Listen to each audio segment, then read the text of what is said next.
Lion of Judah Society.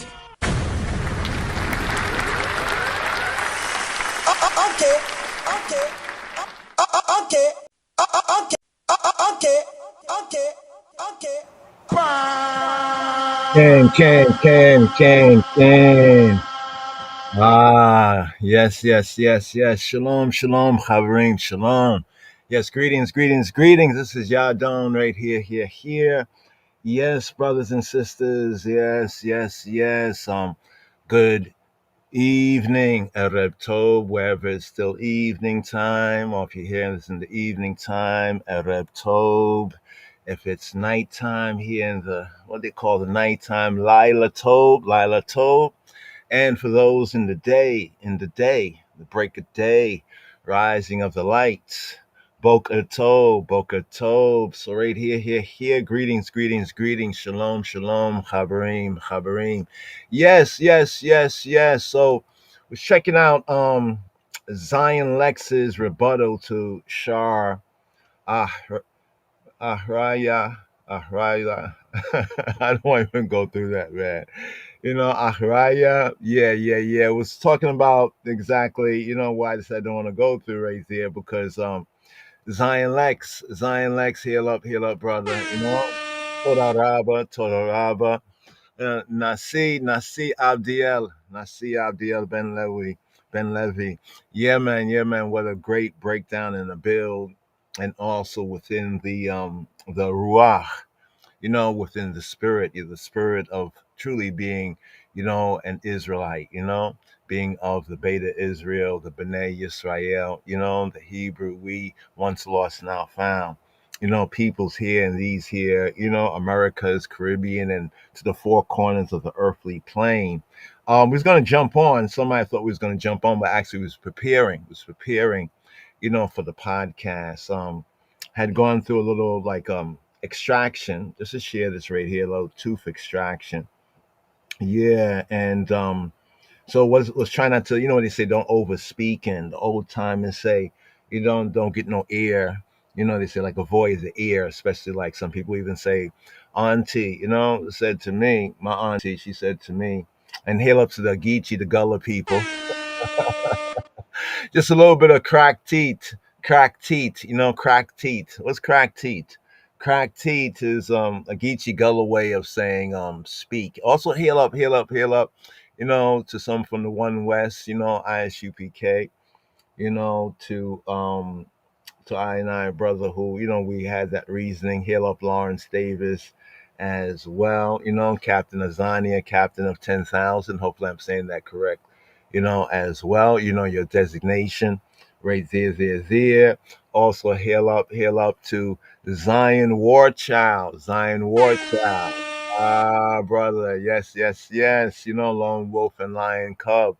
Coming forward, look, we're still building, some of our own traditions, Minhag, as one of the brothers mentioned, after the presentation by Zion Lex. So check it out, Zion Lex, the rebuttal to Shar Rahyala, yeah, what I mean, on the Why Lashawan Kadash fails. I think it was a great presentation, and a lot of recommendation, also support, the school and the education, learning Torah that is going on as well. That's another recommended resource out there within the community. So this Friday, I think 12/25 on Inside the Nation. It says Rado. I don't know if that's a typo. It says radio, but Rado right up there. Just see that right there. Just saw that, picked up on that. Like I said, don't know whether it's a title, but typo, right there, whether it's correct, Rado or Radio. But yes. So greetings, brothers and sisters and brothers. While we was listening, we made a couple of comments in support. Definitely want to support. Also shared it on a few of our related platforms. Hopefully others, who are on the WhatsApp pick up on it. even pick up on this and share it on your pages, your social media pages, on the gram, but we've been focusing right here just to the core, discipleship studies right here, the basics of discipleship studies. And I know sometimes we'll just kind of like go ahead, on certain things, and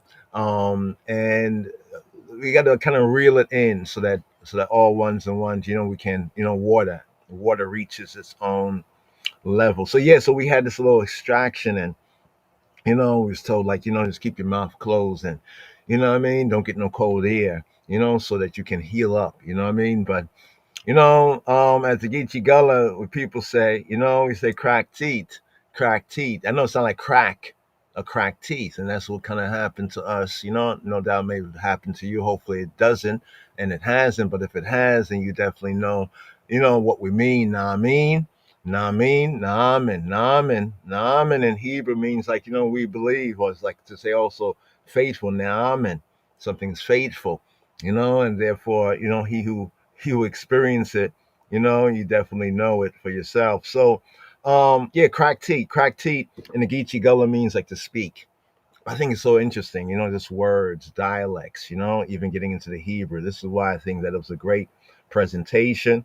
And we also would recommend, check out what Shar has presented. But, we're recommending this right here for your review, especially when we're speaking about, the basics, and language. As you said, language, land, and flag. It's just some basics, of nation, language, land, and flag. But of course, we're putting that within the context of the teaching of our Godfather and King of Kings, conquering lion of the tribe of Judah, Kedemah Haile Selassie. And this is based on, for my part, I glory in the Bible. And by, reading and studying the Bible, as our Godfather and King of Kings says, find the truth for yourself. But for us, and finding that truth for ourselves, I and I got to come together and seeing that kind of unity, you know. In fact, here in the season, we have Psalm 133,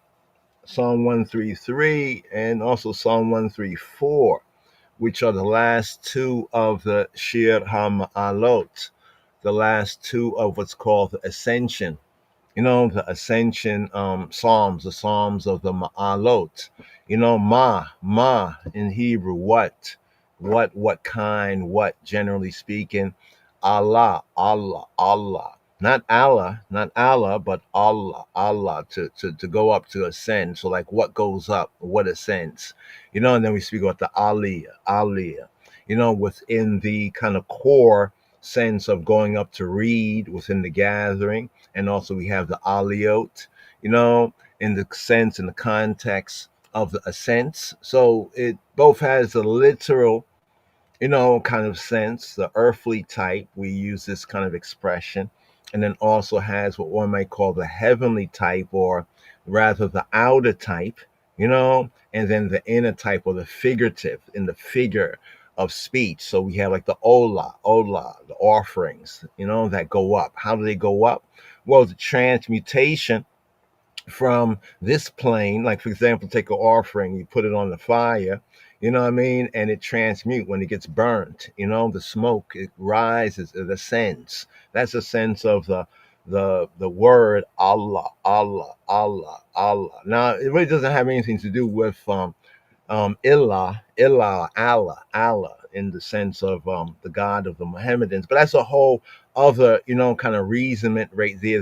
And it goes back to some of the basic roots, the roots of the language, the principles of the language, the dikduk, what is called the dikduk, or the grammar, the basics of the grammar. And yes, we do utilize at the basic level the Strongs, but we do understand the reasoning, from many of the brothers, sisters, and others that, don't use the Strongs, or may dismiss the Strongs, because the Strongs become like a good kind of point of reference. But if one doesn't really know how to kind of read or learn the basics of reading, then you're looking at like the root word, like you're looking in a dictionary. It reminds me of what happened among the Rastafari, with what's called the Sata Masagana. Mm. I really need to get that tune and see if we can play that tune, but you can look for it, out there, Sata Masagana. Now, within the whole Sata, it's like somebody wanted to say give thanks. Right, we're gonna have to do a whole meme on it, like a whole presentation, little presentation, so one can kind of follow along, with the baby steps. But even with the baby steps, one can grow in grace and in knowledge and know the truth for themselves. When we know the truth for themselves, you know the truth for yourself. I know the truth for myself. We know the truth for ourselves.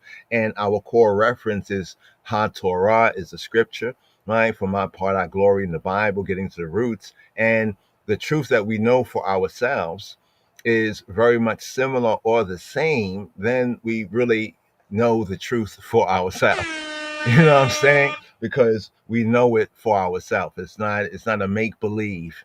You know what I mean? A make believe. But anyway, why Lashawan, right? Lashawn, I'm thinking about like the names, I think that came out of, our experience here among the Gentiles and living as Gentiles. A lot of ones and ones that have the name like Lashawn. It sounds like, when we say a so-called stereotypical, black name, Lashawn, and then seeing the Hebrew, Lashon, and trying to break it down to some of those basics. Hold on for a moment. Give me a moment right here, a little technical on the background. So anyway, more on this, but I want to just kind of share that. We were going to jump on, but as we was preparing for tonight, the temptation. I said, chant, let's just do what we're doing, share this, let one check it out for themselves, and kind of get familiar with it, and also hope and pray, that, the unity, the coming together of the brothers and sisters, especially the brothers, because to whom more is given, more is required. So that right there, wanted to share, the Zion Lexus, his rebuttal, and also I think there's a further I don't know if it what do we call a debate, because something that Zion said, he said, Abdiel said, Nasi Abdiel, he said, a conversation, a conversation. Also, another key thing that he said as well, that we pick up on is that sometimes one say that you're, somebody's their teacher, their teacher or their tutor. Well, they said teacher. Let me keep to what's being said, teacher, right? And he said that, one cannot really say and should not say just from watching some videos and different things that one has, as their teacher, if they haven't really, in the proverbial and actual sense, sat down and really learned, and the reason why is that if I say somebody's my teacher and I check out their videos, and I call this person my teacher, but that person, I can represent them and I'm misrepresenting them sincerely, you know, so to speak, if I'm ignorant of this principle, right? But once you know better, you do better. But if I'm saying that they're my teacher and they never had a chance to correct me, even certain ones and ones that help to tutor. Now I use the word teacher slash also tutor.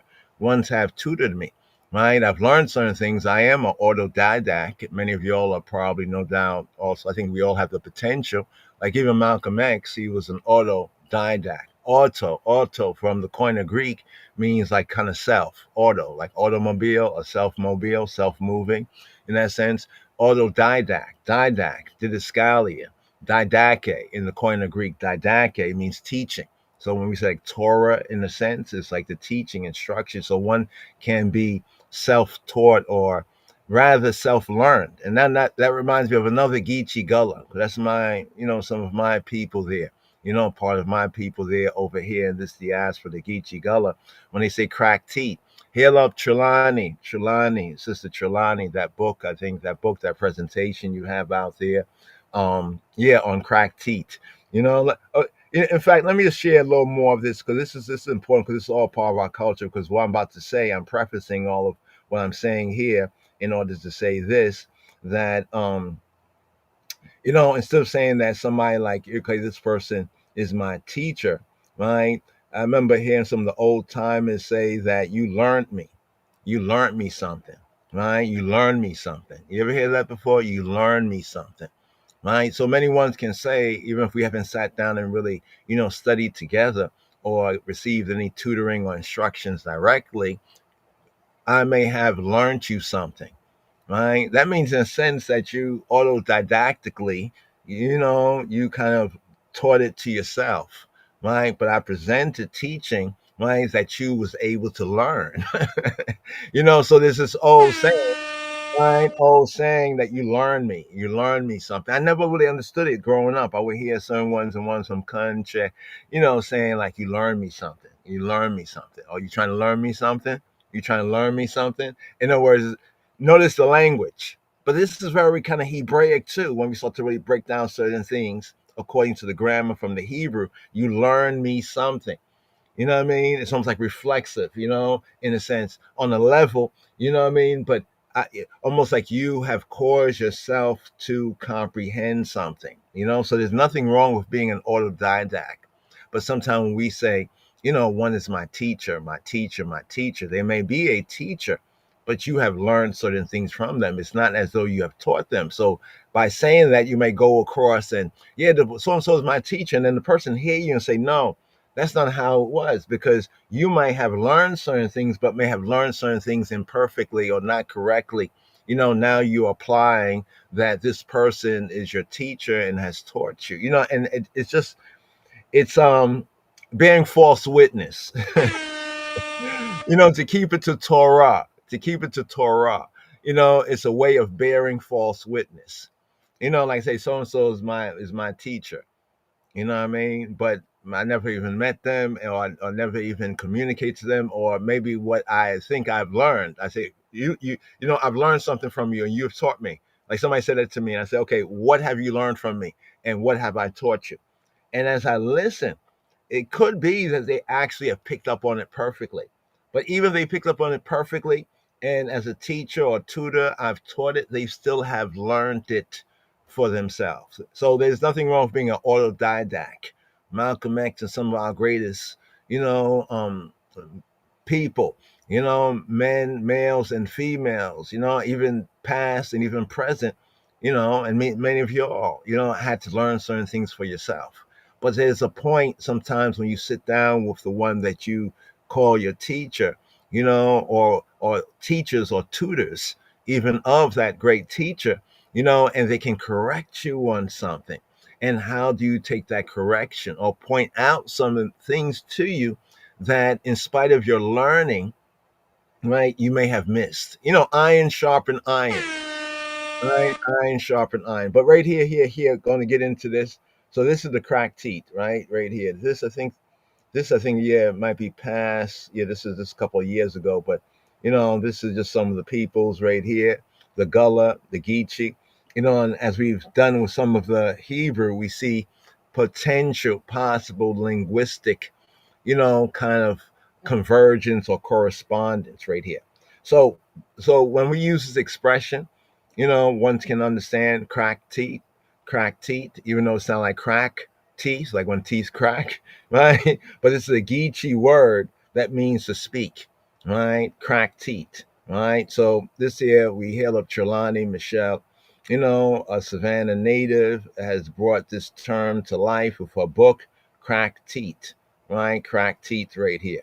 So now, why is this important? Because this is like who many of our people be. This is part of our actual, you could say legacy, over here, our roots and everything. And then when some of us who start to, reclaim, our Hebrew roots, start to see, wow, there's the word for exile, right? The gula, right? Gula, goel, the word for like redeemer, goel. Gaal. We start to go through the different forms in the grammar, the dikduk. We start to kind of see these correspondences and even actual scriptural evidence. We know the history of the Geechee, the Gullah, right, people. So the word gula, right, also Hebraically refers to exile. You remember we was talking about the Psalm and David and Dawid and Goliath, and it was one of the Midrash breaks downs on it, and it's like Goliath, Gula, right, and it was making the correspondence that due to the difference of the vowel vocalization, how it brings down other aspects of the core, the primary idea. So when we talk about the what is it called again? The Strongs. The Strongs is just one basic tool, and because of a lack of other tools, right? A lack of other tools, sometimes I would say ones can deep end on it. I went through that phase too, where I'm looking at the Strongs, right? And just reading the Strong's words. Sometimes we'll show it when we go through something, we'll show the Strong's words. But then if you listen, we're seeking to give the proper pointing and vocalization and also break down from that root idea what form grammatically is being used there. Whether it is like, passive, active, reflexive, past, present, future, whether somebody is doing the action to somebody or the action is getting done to somebody, or because the action had been done, this is the result of the action that was done. There's these different forms. And Zion Lex beautifully really broke that down with, why the Lashan, Lashawan Kadash, why it fails, and also some very good examples. But here, this is on the cracked teeth, because when I, went to mention it, I thought about, okay, let me just share with ones and ones. I've been kind of trying to go a little slow, 'cause I had a cracked teeth, so therefore that affected my speech. But in the Geechee Gullah, the Geechee, to say cracked teeth, the cracked teeth, it means to speak. You know what I mean? So, to crack the teeth is to speak. But anyway, check out this right here, for those of us who share this particular heritage over here, which is, quote, for lack of a better word, African, right? And as we get more into the roots, we can see the potential and the likely, and also the provable Hebrew, Hebrew and even the Beta Israelite kind of connections right here. But be that as it may, made as it be, brothers and sisters, give thanks, give thanks. Well, and you're listening to Lion of Judah Society.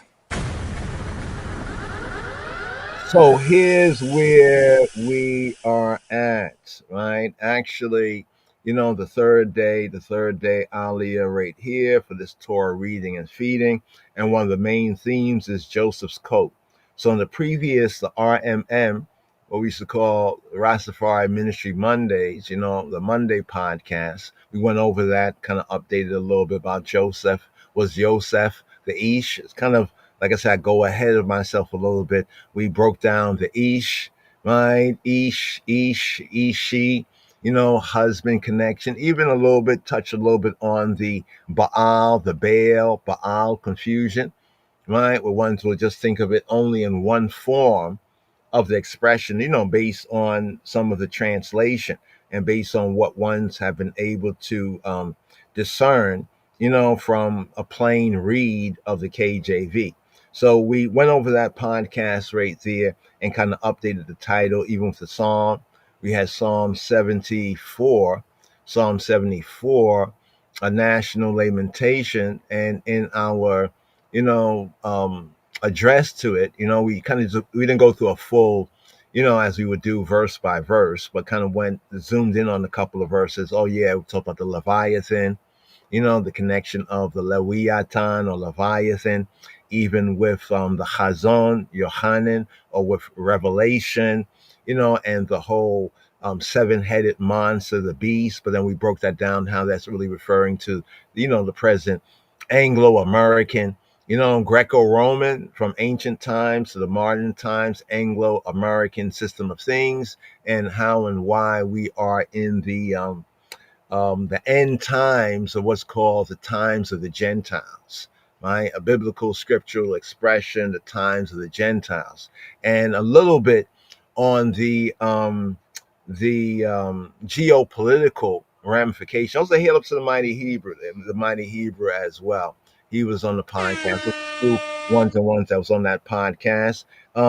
Just in case ones don't know what podcast we are talking about, that was Zion Lex's podcast right here.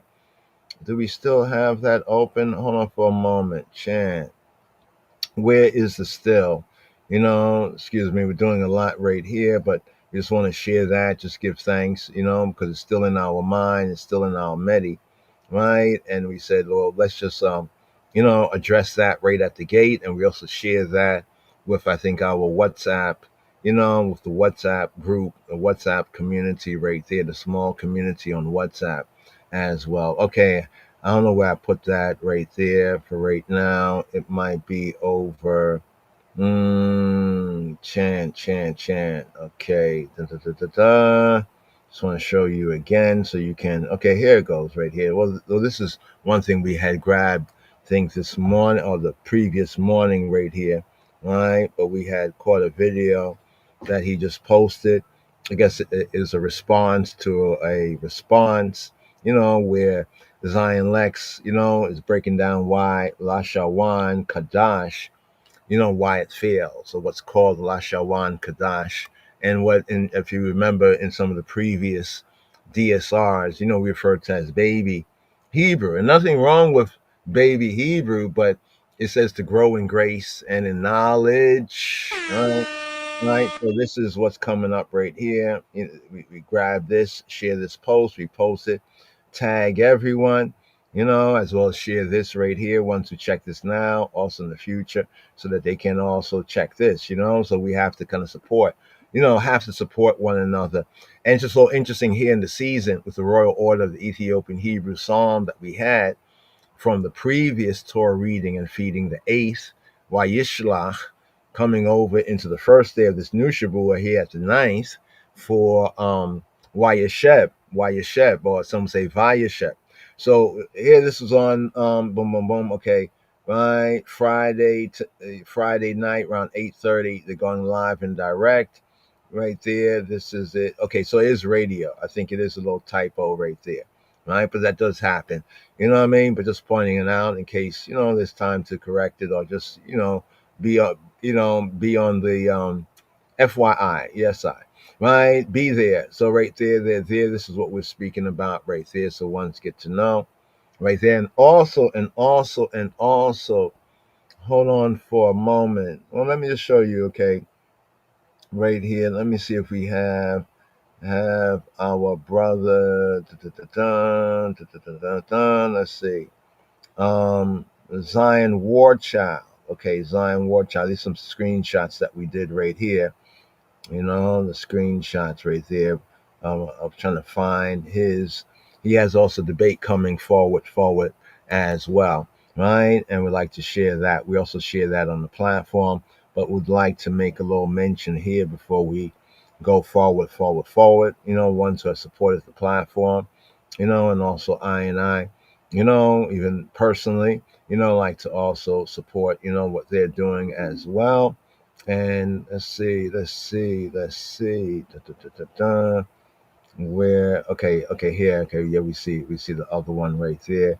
Give me one moment. Un momento, por favor. So now, okay, here it goes. Coming up on Sanetta's platform. All right, let's clear the screen so you can see it fully full. Is Ethiopian Christianity a product of Greco-Roman influence? Uh-oh. All right, once again, is Ethiopian Christianity a product of Greco-Roman influence? I think this is the title that they're dealing with right here. Zion War Child. Yes, versus King Selah Shalom.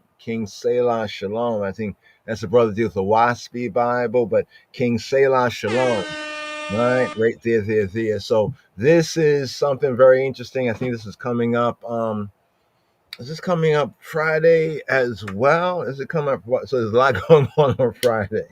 If it is Friday, oh, chan. But definitely look for it on the Sonetta, House of Conscience, HOK, on the HOK platform over there, right? And it's very, very interesting because, Zion Warchild and he calls me his Rebbe, but and he's my he's my brother, and and we each are Talmud, Talmud like disciples. But yeah, very, very interesting. Don't want to give it away. You know what I mean? Don't want to give it away. It's tempting, but it's an interesting proposition because there's many who have even heal up to Garfield. But I also want to heal up my brother on Coma Jed, and Coma Jed. Check out on Coma Jed, his platform as well. We've been touching on the Ethiopic grammar, the good is that people call geese, but actually more properly enunciated good is the ancient Ethiopic as well. So Ankoma Jed, the platform there. I think we did 2 or 3, but definitely have to follow up soon. Yeah, bro. Went through a little I could say cracked teeth, but here we're again Geechee Gullah style cracked teeth. We're again speaking, and but going a little easy here. But it's this is a very exciting moment, especially like when I mentioned about we just had Psalm 133, Psalm 133.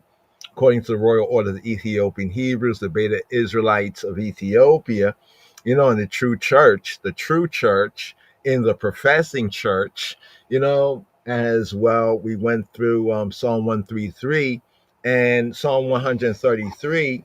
Let me just break this down from the Sefer Tehillim. The Sefer Tehillim. Here we go, right here, 133. In case you're not familiar, Psalm 120 to Psalm 134. They are what are known and called the Ascension Psalms from the superscription, the title. Hebraically, the first verse, the Aleph, Pasuk Aleph, the first verse. And Psalm 133, we had previously, right? It was for the Shabbat. That was the seventh day right there. It's kind of interesting, right? That was the seventh day. Yeah, that was the seventh day because it was, yeah. It's just interesting, just interesting. That's a whole other point. Excuse me. So we had Mizmor Kof Lamed Gimel or Tehillim Perek Kof Lamed Gimel. Right? Tehillim means psalm. Perek is like chapter, and Kof, numerically speaking, the Hebrew Q, special K, more correctly the Q, Kof, not Quaf, as some say quaff, but quaff, lamed, right? Numerical value of 30, lamed, the L, the name of the letter, and the gimel. So often referring to the Hebrew numbers by letters and the numerical value. So Psalm, Mizmor, Kof, lamed, gimel, is the blessing of unification, the blessing of unification, of coming together, amongst the once lost now found, and this is what even Zion Lex was, bringing out within his presentation, and, salute, that's very honorable Torah Rabbah, right? And our brother here, Zion Warchild is going to be defending, Ethiopian Christianity, or what our other brother Ras Abdiyu, aka Obadiah, would say, our right, our Judeo-Coptic, because we had this reasoning, brother Obadiah, our duly elected vice president international, first vice president international, Ethiopian World Federation Incorporated, right? First unit, yes. We have these reasonings, so often people say Judeo-Christian. Candace Owens, she's been on that, she's been on one right there, but even hail up to her for at least a mention about, some of the Jamaican Rastafari, the Rastafari of Jamaica community, because we know Rastafari, its real roots is Ethiopia, and the light shine to this North Country.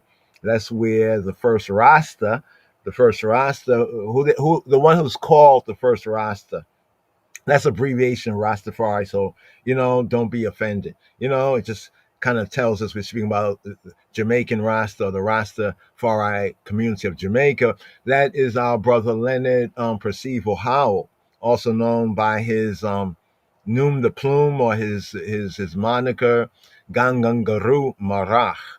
Why he chose that, that's his own biz. But he said he first learned about the Rastafarites. This was printed in the Jamaica Gleaner from a community in Chicago. So that that we told the half of the half has not even been told, like the half of the story. So when we think about the Rastafari in the fullness, not abbreviated to Rasta, but the Rastafari in the fullness, the light shining from Ethiopia, where this man born there, Psalm 87 verse 4, according to our, we can say, Targum right there, shining, right, shining to the west, right? As the lightning shine from east to west. And then we have Leonard Percival Howell, right, of the Pinnacle community, right, stating on the record, on the fact that he first learned about the Rastafarites. Check that out, Rastafarites. We got to get back to that name right there. You know what I'm saying? Right? You know, what Babylon feel like? Rastafarites are Israelites. Know what I mean? So that's just a theme and historical narrative, together and utilizing this means, this opportunity. It's Daniel's prophecy. I look at this whole social media, digital technology, kind of being an outworking of the prophecy in Daniel, where it says they shall go to and fro and knowledge shall increase. You know, that's the modulation, demodulation. Go look it up, right? The whole binary system, modulation, demodulation. You know, they're going to and fro. And knowledge, this is the technology. The technology that we're working on is based on a basic binary system. You know, a basically a Cain low, you know, like a yes, no, you know, yes, no, right, left, male, female, God, man, you know, that basic system. You know, so it's kind of interesting where there's a lot of people who are against binary, right? You know, in so-called sex, sexuality, or preferences, or whatever they want to call it. But yet, right, they're promoting that on a system of, if you take away the binary, the so-called male, female, yes, no, the Cain low aspect of the computer, it wouldn't even work, right? Which kind of shows that basic principle that we can find scripturally speaking, even from the beginning, right? Where it says that Elohim, you know, created man in his image and the humanity and after his likeness, and Zakar unikeba, the Zakar unikeba, plus, minus, yes, no, male, female. You get it right there. So the blessing of unification. I'm just meditating on that. Want to share that medi, and then according to royal order, after Psalm 133, we had Psalm 134. Psalm 134. Now, when I mention these things like the Psalms and everything, let me see if I can bring this out right here. Let me see if I can bring this page out. Give me one moment. I want to share this page here. Yeah, I think I can bring this out. Hold on for a moment. Like, let's see right here. So I had to take that page away for a moment so I can, you know, take away that and see if I can bring up this particular tab. Give me one moment to see if I can bring out this particular tab. Okay, here we go. Daily reading tab. Here we go. Here we go. Okay, let me see. Da, da, da, da. There we go. Okay. Oh man, it's kind of small there. It's kind of small there. Let me see right here. Let me see if I can do this. Okay. Okay. Here we go. Here we go. Hopefully, did it get larger? All right. This is what we call like the Royal Order Psalms. Yeah, it did get larger, but I don't think I can make it any larger there. Yeah, I could do it. Give me one moment. Let me do the plus. So my plus minus. Let me zoom in. Okay, that's at 150, 150. Okay, it's gonna be a little, oh, it's not too bad on the screen. It's blurry on the screen I'm looking at, but it's clear on the screen that you're looking at it. So you see right there, let's see. We are, okay, December. Let's do this right here, December. Okay, let's do this. How come I can't? Okay, here we go. Move it up. Move it up. There we go. Daily Psalms. Okay, you see right down there, Daily Psalms. So now this is a conversion chart. It's converted into what we speak English, but originally it's the Ethiopic. What's the Ethiopic? It's Judeo-Coptic. So when it's what the Israelites of Ethiopia, going back to even Solomon, the Queen of Sheba, I know people want to dispute, but you know, that's a whole other presentation and maybe even a conversation or potentially a debate. It all depends on what ones are working with. We'll present what we need to present as we've presented it before. But the point right here is that you can see Psalm 133. In fact, let me see if I can move this up. I don't know if it moves around. Well, actually, it's right there, the arrow. If you're seeing the same arrow I'm seeing on the screen, it's at 134. Right? So that's a 7. Right? So we had 133. Right? That was corresponding with the conclusion, the Shabbat for the Torah reading and feeding the previous, Wayyishlach. Wa-yishlach, modern Hebrew, Vayishlach. Vayishlach, Vayishlach, Vayishlach. Wa and Yishlach, Shalach, and he sent, right? And then the arrows pointing to the seventh day, and then December 7th, right? So where we're at right now is at 110. If you go scroll down, so the December column, scrolling down, right, for the ninth. Of course, we're coming forward. We're right now, the 10th is with the new day coming in, but we still are in the evening and morning period. The evening and dawning, the morning, that word morning, anyway. Some things in English have duality. So to cut out the vagueness, the ambiguity, evening and dawning, evening and break of day, right? The evening, that's what scripture speaks about. Notice that when it talks about basic time in Bereshit, Genesis Perek Aleph, right? It does not say, well, it does mention night, but not in and the evening and the morning, evening and morning. So the evening, right? The evening, right? And the morning. Notice no night is mentioned there, right? There's no night in Zion. There's no night there. No night is mentioned there. So when the evening comes in, it's actually the beginning of the new day. This is why even when we observe the holy days or even Shabbat, the real beginning of it is the evening.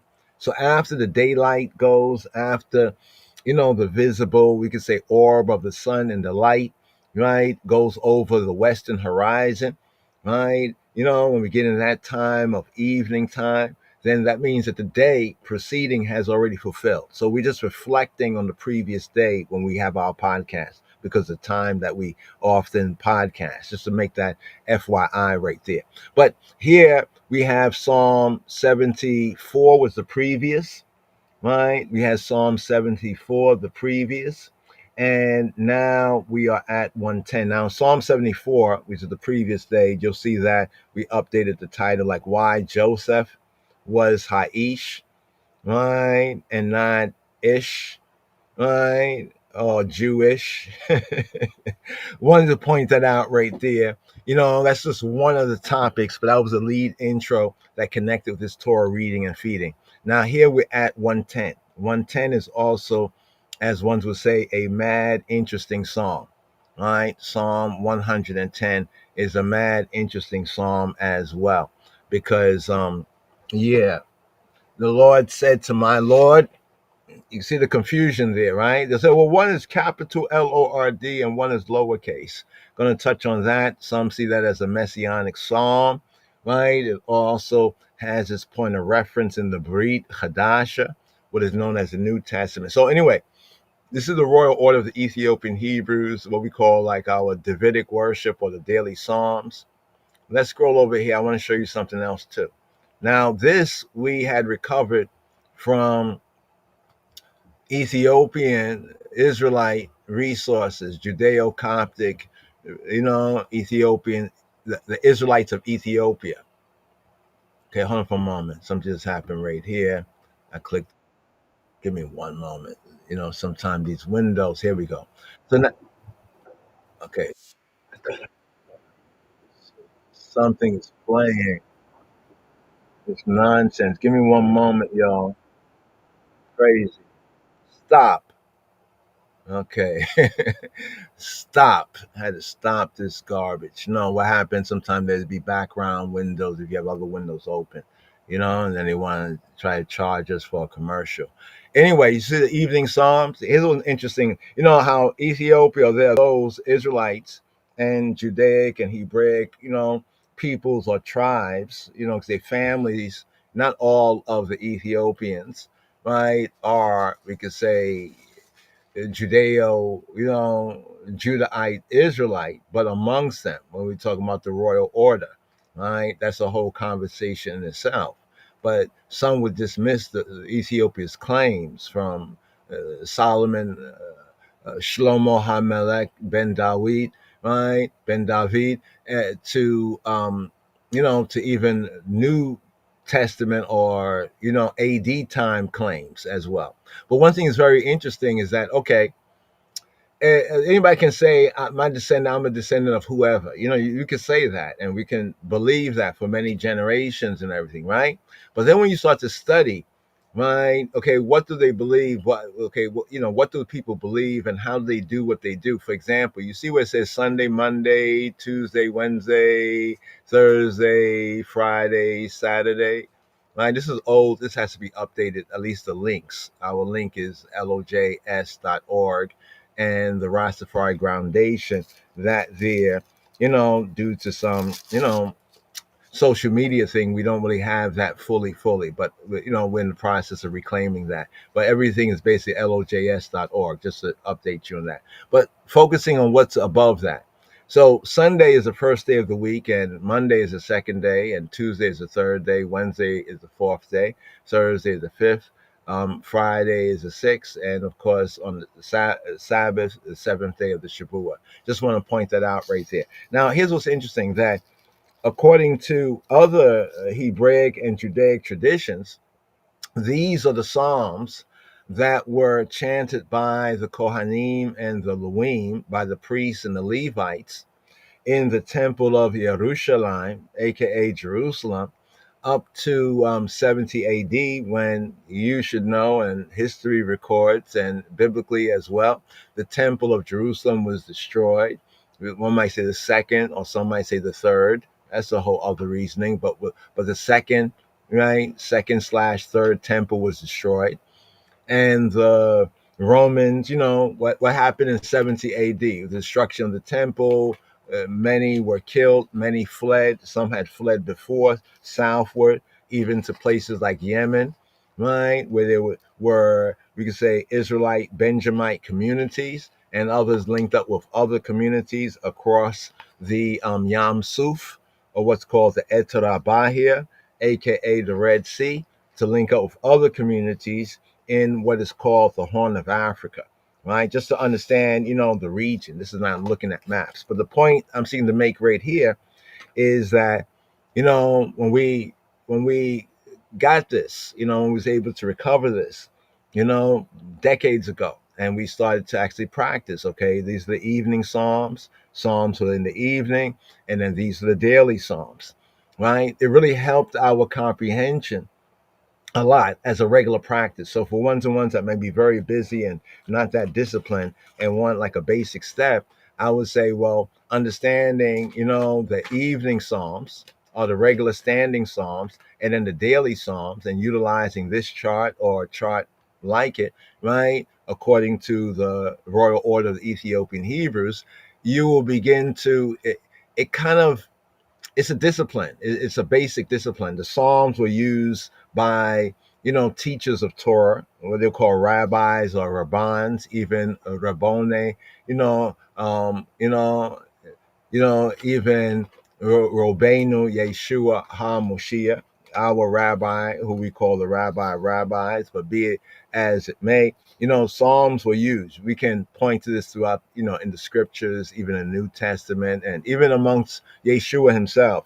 This is why he pointed to certain Psalms like today's, the daily Psalm here in the season, 110, right? And then you could just start to get familiar with it first. You may not get all into studies on the level that we and maybe others, might even go beyond our particular level of getting into it, really in it, right? But as a basic step, right?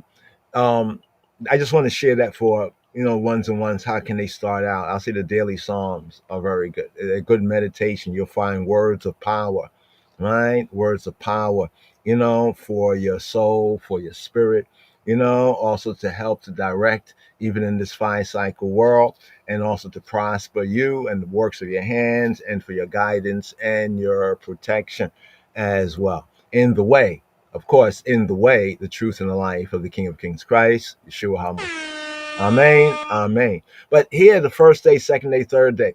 So the Sunday Psalm. So the 24 Psalm, 24, 48, 82, 94, 81, 93, 92.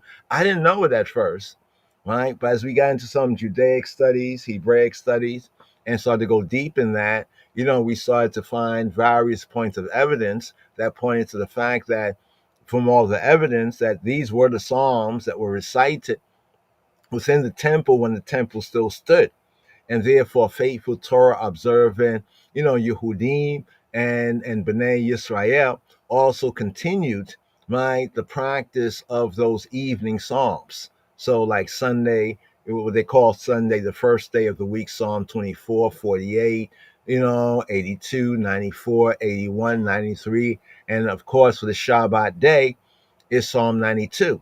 And if you go further in studies, even within the Septuagint and other manuscripts, Ethiopically, there's actually superscriptions that actually point out the psalm for the Sabbath day. In fact, let me just go right here in this Sefer Tehillim that we have open before us, a hard copy, and we want to zoom to Psalm 92.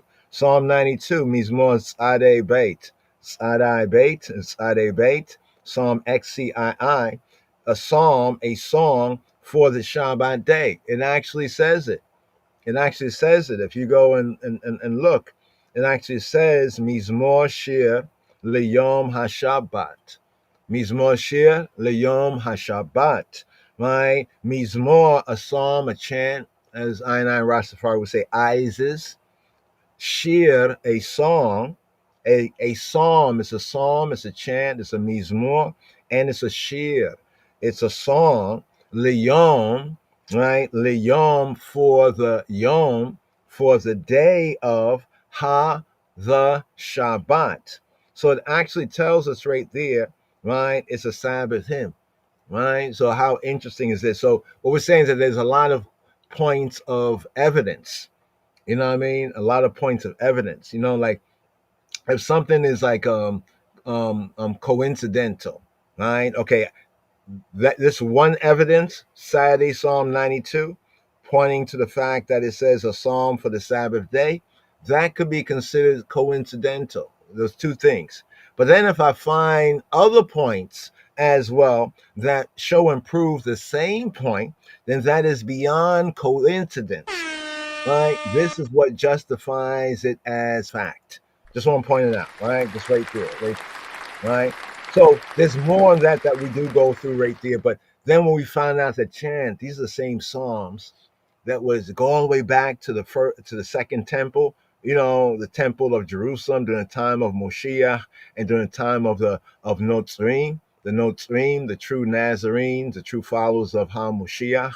We say the true Christians or Meshachim, Messiahites of that first century time. So you mean back in them times, these were being chanted, and even some say even before that time. There's some evidence that says even no doubt from the time of Ezra, or at least Zerubbabel, and the rebuilding, right, of the Judaic, the tribe of Judah, and of the liberty, our way of living after the Babylonian captivity, going back that far.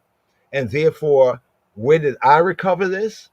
Right? According to the Ethiopian Tewahedo Church, the most Jewish of the churches, right? Historically speaking, according to Professor Ephraim Isaacs, got to hail up Professor Ephraim Yitzhak, right?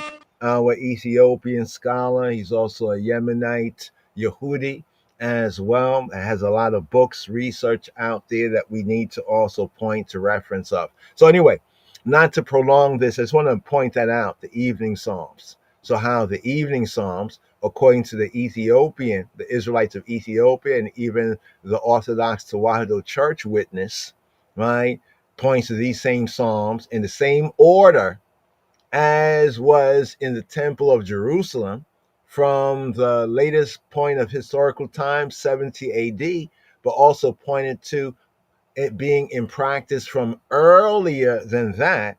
And then somehow this is still the same order that the Ethiopians, right, the faithful Ethiopians, the Ethiopians of the Judeo, we could say Christian or Messiah order also keep to.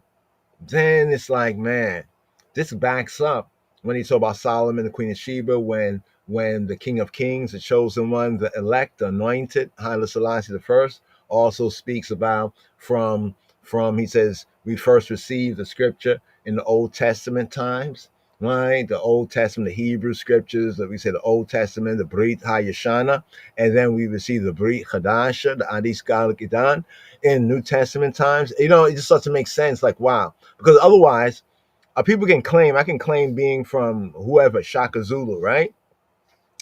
Yet, me and my people don't do nothing that Shaka Zulu did. You get what I'm saying, right?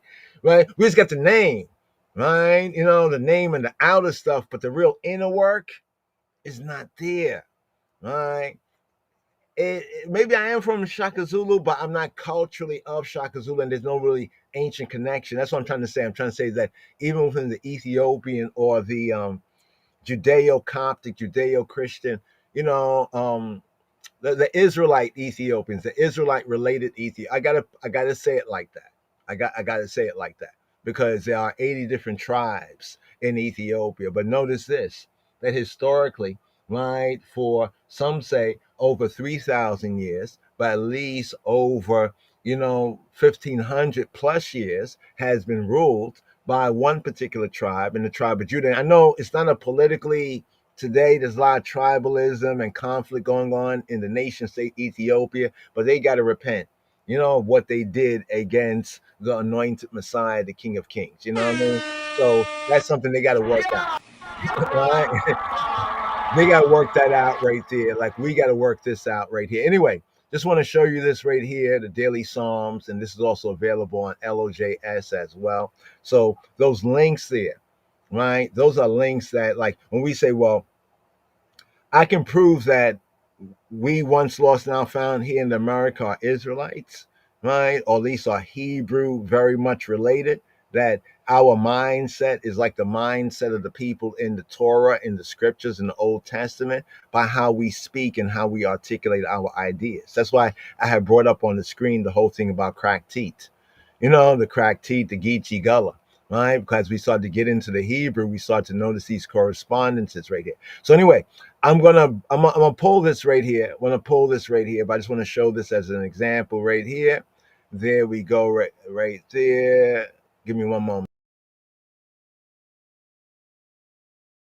Yeah. Because sometimes I'm still getting used to this ease mux, this technology, but practice makes perfect. So I'm gonna take this off the screen right here. I already took it off, but I would like to represent on the screen right here what we had, and then let's move forward. This third day. We're moving into the fourth day, right? Alia right there. Just present this. So we have a couple of big events coming up, with those in our community discussing and reasoning on some very important subject matters. We got this one here, Zion War Child, right? Zion War Child right here. And versus vis-a-vis King Selah Shalom. I think it's on the HOK. I think one of their channels. I don't know if it's the Coliseum. I don't know which one, but more information is out there. You can definitely look it up. You got the title right here: Zion War Child versus King Selah Shalom. The subject matter is Ethiopian Christianity, a product of Greco. Oh, let me. I covered up the brother's name. Let's do that right there. Right, King Selah Shalom. The topic is Ethiopian Christianity a product of Greco-Roman influence? Now I'm laughing because you know, yeah, I don't want to give it away. I want the brothers to go at it and to present their information, their facts. Zion War Child, Zion, yo, we got to catch up. We got to catch up. Right there. You know what I mean? But it's an interesting. These are questions that are asked, and they need to be answered, right? And then over here, yeah, I'll let you see my suitcase right here. The slides. These are all of our interest subject matter studies. But only within a couple of hours. Even if we go 4 hours, we're not always able to, get into all of it, right? Boom, boom, boom, boom, boom. Right? Zion Lex's rebuttal to Shar Ahrayala, right? On why Lashawan Kadash, right, fails, right? A very good presentation. Also, that brother Shar, he has presented some things out there, on his position of Lashawan Kadash, right? But be that as that may, right there, we're moving out of that. right? And we're moving into this Yosef here for the third Aliyah, the third Torah reading and feeding here in the season. What do we have here? We have Joseph. Excuse me. We have Joseph. So the third Aliyah, the third reading, Joseph's brothers, right? Joseph's brothers, they stripped him of his coat of many colors and they cast him into an empty pit. An empty pit. This is what we pick up right here for Wayyesheb. Let's see if we can bring out some of the other windows right here from LOJS, from our Torah reading and feeding. No, I'm just looking at how many windows we got right here. Boom, boom, boom, boom. Where is it? I guess we have to just open a new window. All right. I don't see my window. Oh, there we go. There we go right there. Let's bring this out right here. Okay. Also check out LOJS books as well. Some good books. Right. Here we go. Let's bring it on the screen so you can see where we're at. Right. Boom, boom, boom, boom. Right here. How do we get to this? A simple way to get to this, LOJS.org. That's for Lion of Judah Society, LOJS.org. Right. Then put Torah, space portion. You'll see like archives come up. And that should link, right? That should link. It does. And hopefully a link if you're interested here. This is our Torah reading categories on the slides right here. Here's where we're at right here for this week's reading. Right here. So the reading and the aliyah, sometimes we'll say the aliyah because that's like the going up to read, the ascension, going up, right? So here, Wayyesheb, often in modern Hebrew, known as Wayyesheb. We like to choose the Afro-Shemitic, the Ge'ez Ethiopic, right? And even the Yemenite Yehudi enunciation of Wayyesheb. That's one to Afro-Shemitic, talking about the Ge'ez Ethiopic and the Yemeni, right? The Yemeni Yehudi enunciation. Because we regard that as being, closer to our roots and representing our roots, right? And also being right and accurate from a historical. But in modern Hebrew, they have, it's according to your mother tongue, right? In modern Hebrew, they say Wayyeshev. Wayyeshev, we would say Wayyeshev. But yeah, we still have it right here because we believe that one's have to, if we master what is, right, we can get to what is to be. You know what I mean? In other words, the Prince of Peace must be the master of war. Think about it for a moment. How can the Prince of Peace not be the master of war? Because if he's a Prince of Peace, how can he maintain the peace unless he can subdue the war?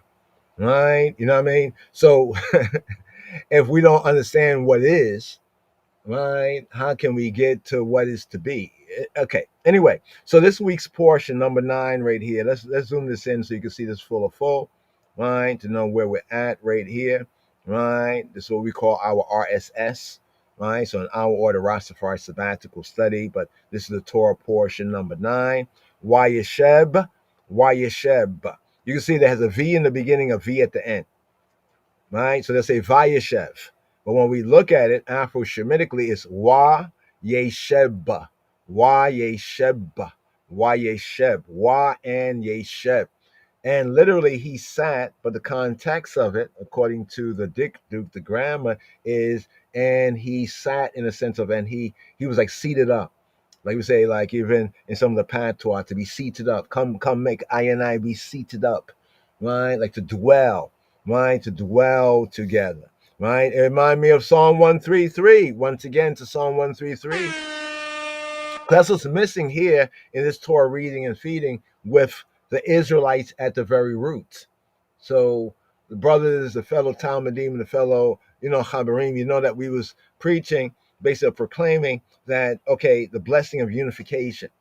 And then we was using that as a contrast from Psalm 133, right? It says, behold how good and pleasant it is for brethren to dwell together in unity, right? Hine mato umanaim, Shabbat achim, gam yachad, gam yachad. Now, in the Hebrews, actually, behold how good, right? Hine matov, right? na'im, and how pleasant, na'im, right? Uh, for brethren to dwell together in unity. The Hebrew sense is the dwelling of brethren also together. Shevet, or some say Shevet Achim Gam Yachad. Shevet Achim Gam Yachad. I got to do this right here. I got to do this. Koi, koi, koi, isti. Oh, that's some Amharic here. But like, wait, please. Like, wait, please. Okay, we was over here, right? That was a beautiful song that Zion Lexon played about Judah. Judah go first. First, send Judah first, right? Judah shall go up first, right? Or as we have right here, right in the Ivrit, this part of the verse right here, what it says. Let's go on to Tanakh right here.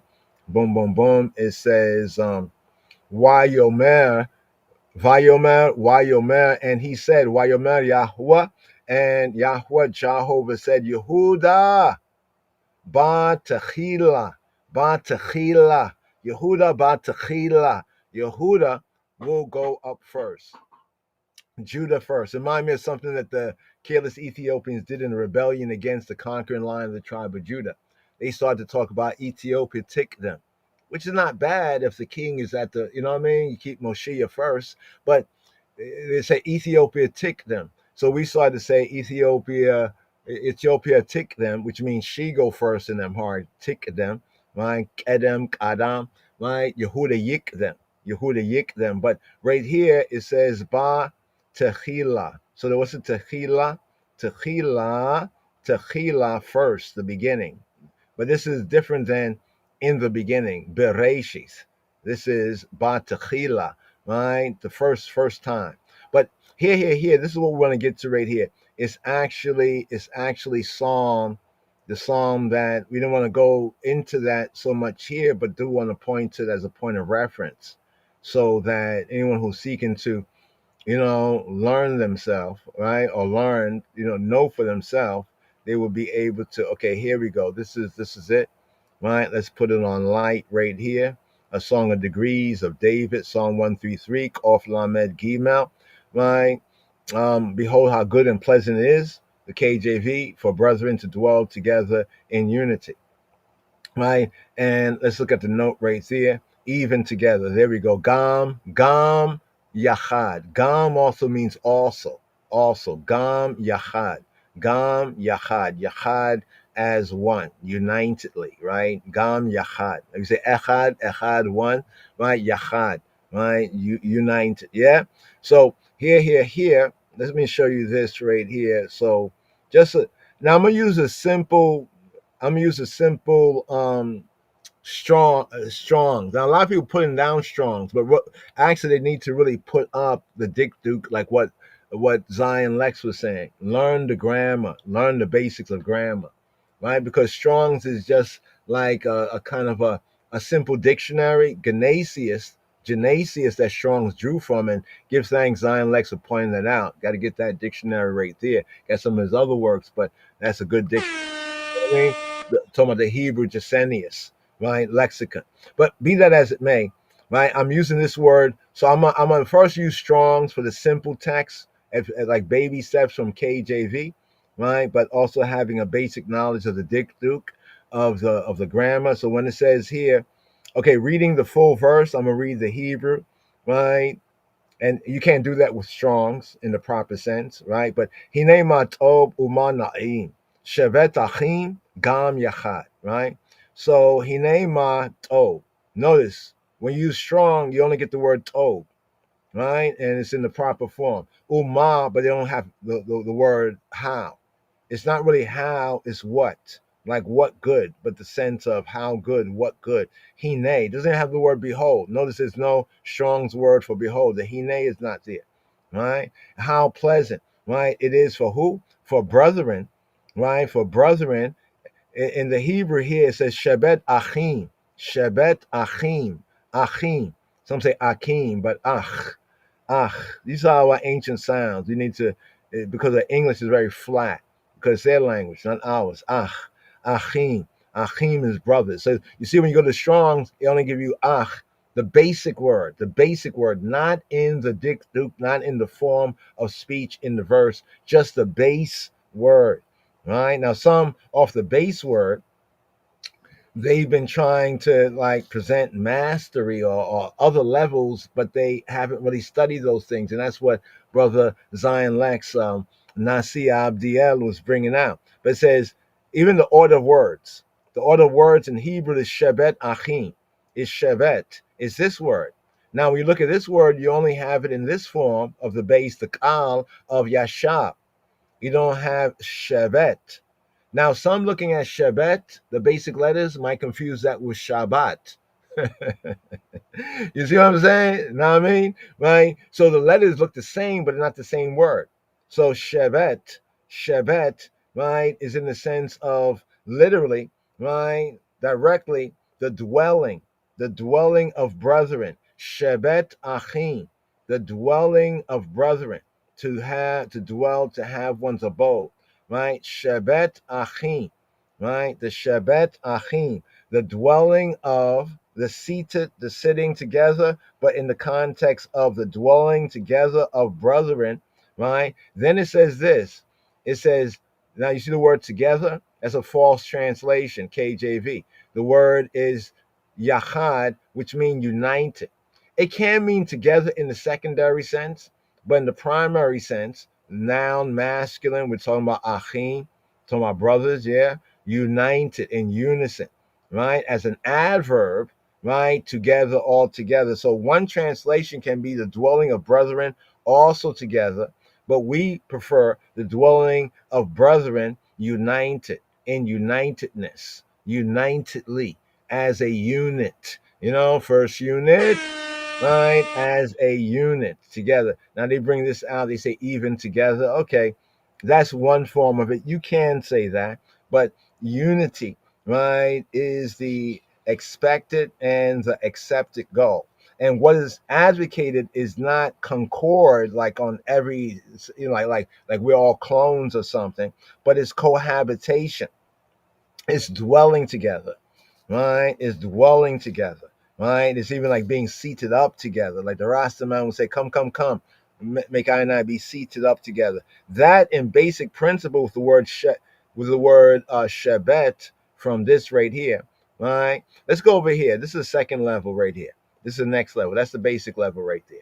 Right, let's go down here. Now, often ones will go to the Strong's KJV because we're going from low degree to high degree.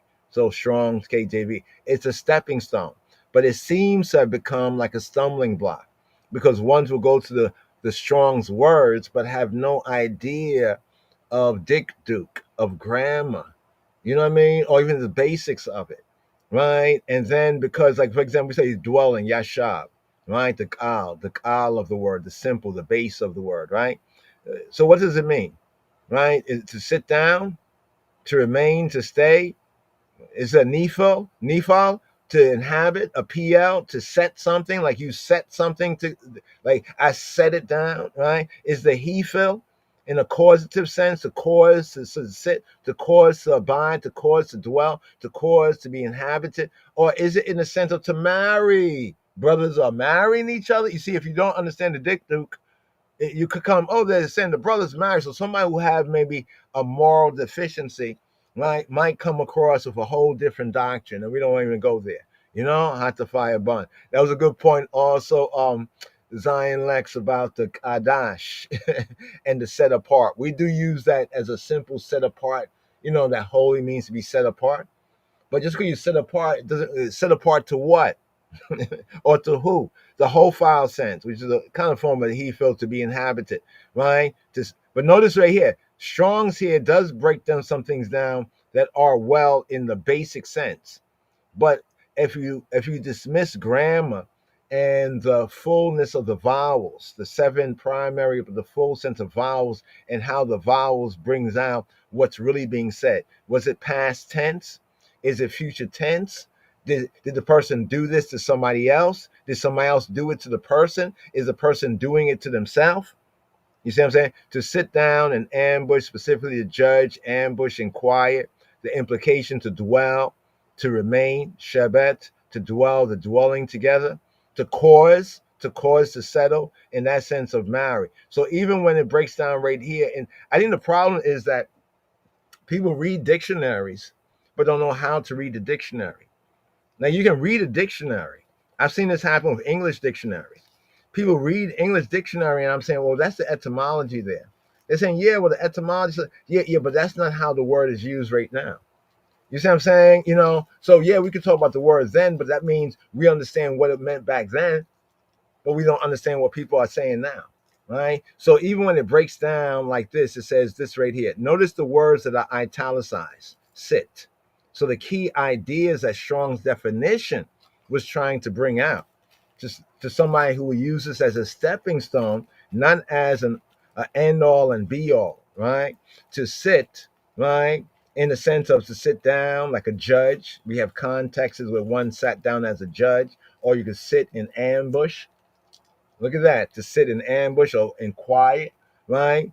The implication, right, in the other senses of the grammar or the verb tenses, right, is to dwell, as we have here in this song. Shebet achim, the dwelling, the shebet, the sitting, to say the dwelling of Achim, right? See, if one misinterpreted and don't understand the basic dikduk, the vowels, they can make it sound like brothers are getting married. Some off stuff, right? That we can only say, huh? Again, Cain, where I came, Cain, where I came. Yeah, so right here, here, right? Not Kaan mean like here. Well, that's a whole other thing. We're not going to get into that. So let's go down here. This is why if you're going to use Strongs, right, why not use Strong's to Tanakh? Why not use a Strong's Tanakh? Because look, see how every word is highlighted. You see that? Every word. This is the first verse, Psalm 133, verse 1. Shir Hamalot LeDawid. Hine matov umana'im. Shebet achim gam yachad. But every single word there is broken down, and you get the plus, plus, plus.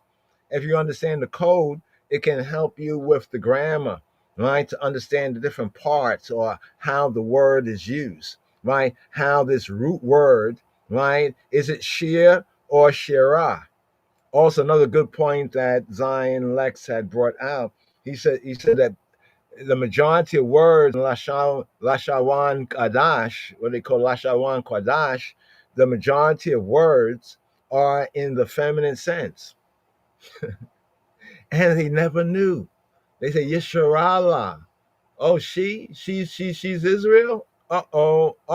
But that's what you actually are saying. Yisrael, right? But anyway, but notice how every single word right here, that was a good point. Nasi Abdiel, like right here. Here we go, right here. Notice how we have the Tanakh here, just as is, right? And then also, if one chooses or seeks to, right? Let's go over here. Even we got the unpointed, right? Is HEB up there, the unpointed, right? And I have to give thanks to one of my fellow Chabers amongst the Chaberim, to Ras Ayason, to Far. You know what I mean? I remember, and he told me a couple of shanas ago, right? He presents often the Brit Chadash read and goes into like a couple of the Hebrew verses, often. And he said, "Hail up, bro. This is for you." I think I probably told you. Remember, I didn't tell you. But I'll tell you and everyone right here. Is that when he said, "Yeah." He said, "I've been like reading and practicing the unpointed." After we already had kind of mastered the pointed, right? He started to practice the unpointed. And when I heard that, I was like, oh, wow. I actually recognized that at that time, my unpointed was not as strong as my pointed. And I said, man, you know how the iron sharpened iron? I got into my unpointed as well, right? So, just an iron sharpening iron on that one right there. You know what I'm saying? Even though on some things, he may regard I as a tutor or a teacher, that my brother there was a tutor. He helped to strengthen me on that particular point. The iron sharpening iron. You know what I mean? But what do you say? Scissors cut paper. Rock smashes scissors. But iron sharpen iron. You see what's on that level, dwelling together, leveling up, right? But now notice here, you look at the Strongs, it does not tell you what word is behold. It does not tell you what word is how, right? It does not even tell you what word or letter is and, right?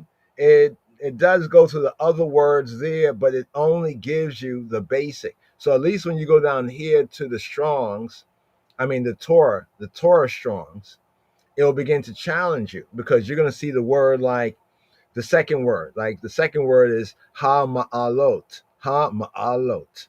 But the word you find here is ma'ala. All right, so you could fake the funk and say, well, what it's saying is shara ma'ala, but it's not saying shara ma'ala. That means you're not really reading the word right. You see right here, we have shir and shara.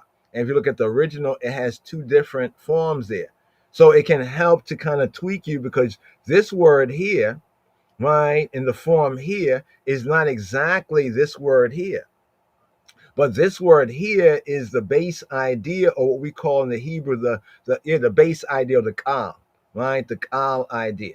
So that H4609 is ma'ala, but what is highlighted is ha ma'alot. You see the difference? Ma'ala is a singular sense. Ma'alot is a plural sense. So ma'ala is what goes up or what has come up, a thought, a step, a staircase. That idea, like what comes up, like a idea. But this is now ha ma'alot. This is the goings up. This is how we know this is one of the psalms for the pilgrim festivals, the shalosh regalim, because that going up, right? But be that as it may, right here, I point to this right here, this psalm right here. Let's go back to the simple text right here. Here we go right here, a song of degrees using the KJV as a basic point of reference. That's what we're familiar with as we break down and see where it's correct, but also the many places where it's not as correct for us. For us. Fubu here. For us as it should be. What I mean? We can use as a stepping stone and not for it to be as a stumbling block. I think that the stepping stone, the elders understood this was a stepping stone, but I think what happened was that breakdown of like master, disciple, teacher, student, with that kind of breakdown right there, right? And this is what we have in this Torah reading and feeding. But with that breakdown right there, it can destroy the whole family. Right. So I'm using this from the previous, right, Sabbath, right, Psalm, blessing of unification. Let me see if do they comment? No, they don't bring out. Well, they bring out kind of a little comment here. But let me just share this right here. This is on the notes, K and D notes. We go to other notes as well. After we get the basics, Dawit brings to the consciousness of the church. Now, the church, people get this confused. There was a church in the wilderness. Church means assembly. Let's just say assembly, right? Gathering, like on the air. We can say we're a church on the air if we want to be churchianity, right? But the consciousness of the called out gathering. We're not dismissing the word church, but we don't want to deal with church in churchianity sense. We don't want to dumb it down, want to lift it up. The fact that there was a church in the wilderness with Moshe and them. That was the assembly. So David brings the consciousness of the assembly, the kahal in the Hebrew sense, the kahila in the Hebrew sense of church, the gathering, right, together. The glory of the fellowship, the chabruta. We say chabarim, chabar. Remember in the Torah portion, talk about Hebron of the saints, the Hasidim, that had so long been wanting, lacking. Yahweh is my shepherd, I shall not want, I shall not lack. So he's our shepherd, we should not lack unity, right? For surety, right? The restoration of that had begun with what? The setting up of the Ark of Zion. Now we've been speaking about this a lot in terms of Hebraically speaking church and state, or more better, speaking of the sanctuary represented by Zion, right? Zion, right? In particular, What does Zion represent? What does Zion? This is kind of interesting. I got two brothers that I'm healing up tonight on the podcast here. Zion Lex, yes, right, and Zion Warchild, yes, right, who are actually having two very important debates or conversation debates, discussions with ones who have opposing views, other brothers that have opposing views. So we really need to clip and crop my brothers who are, paying attention and doing their due diligence. If y'all can, you remind us, of where we touched on Zion, like we come across Zion in the Psalms and elsewhere, and we had to give a breakdown in the bill. A simple breakdown in bill is that the Ethiopian Zion is the real Zion. Uh, just the basic, just the basic principles. Why? See, most ones think of Zion either as just an archaeological place in some past, present, or whatever time. But Zion, Zion, was first of all the seat of the Davidic monarchy. The Davidic monarchy. Secondarily, Zion was the seat of the sanctuary. So, in modern terms, they'll talk about church and state.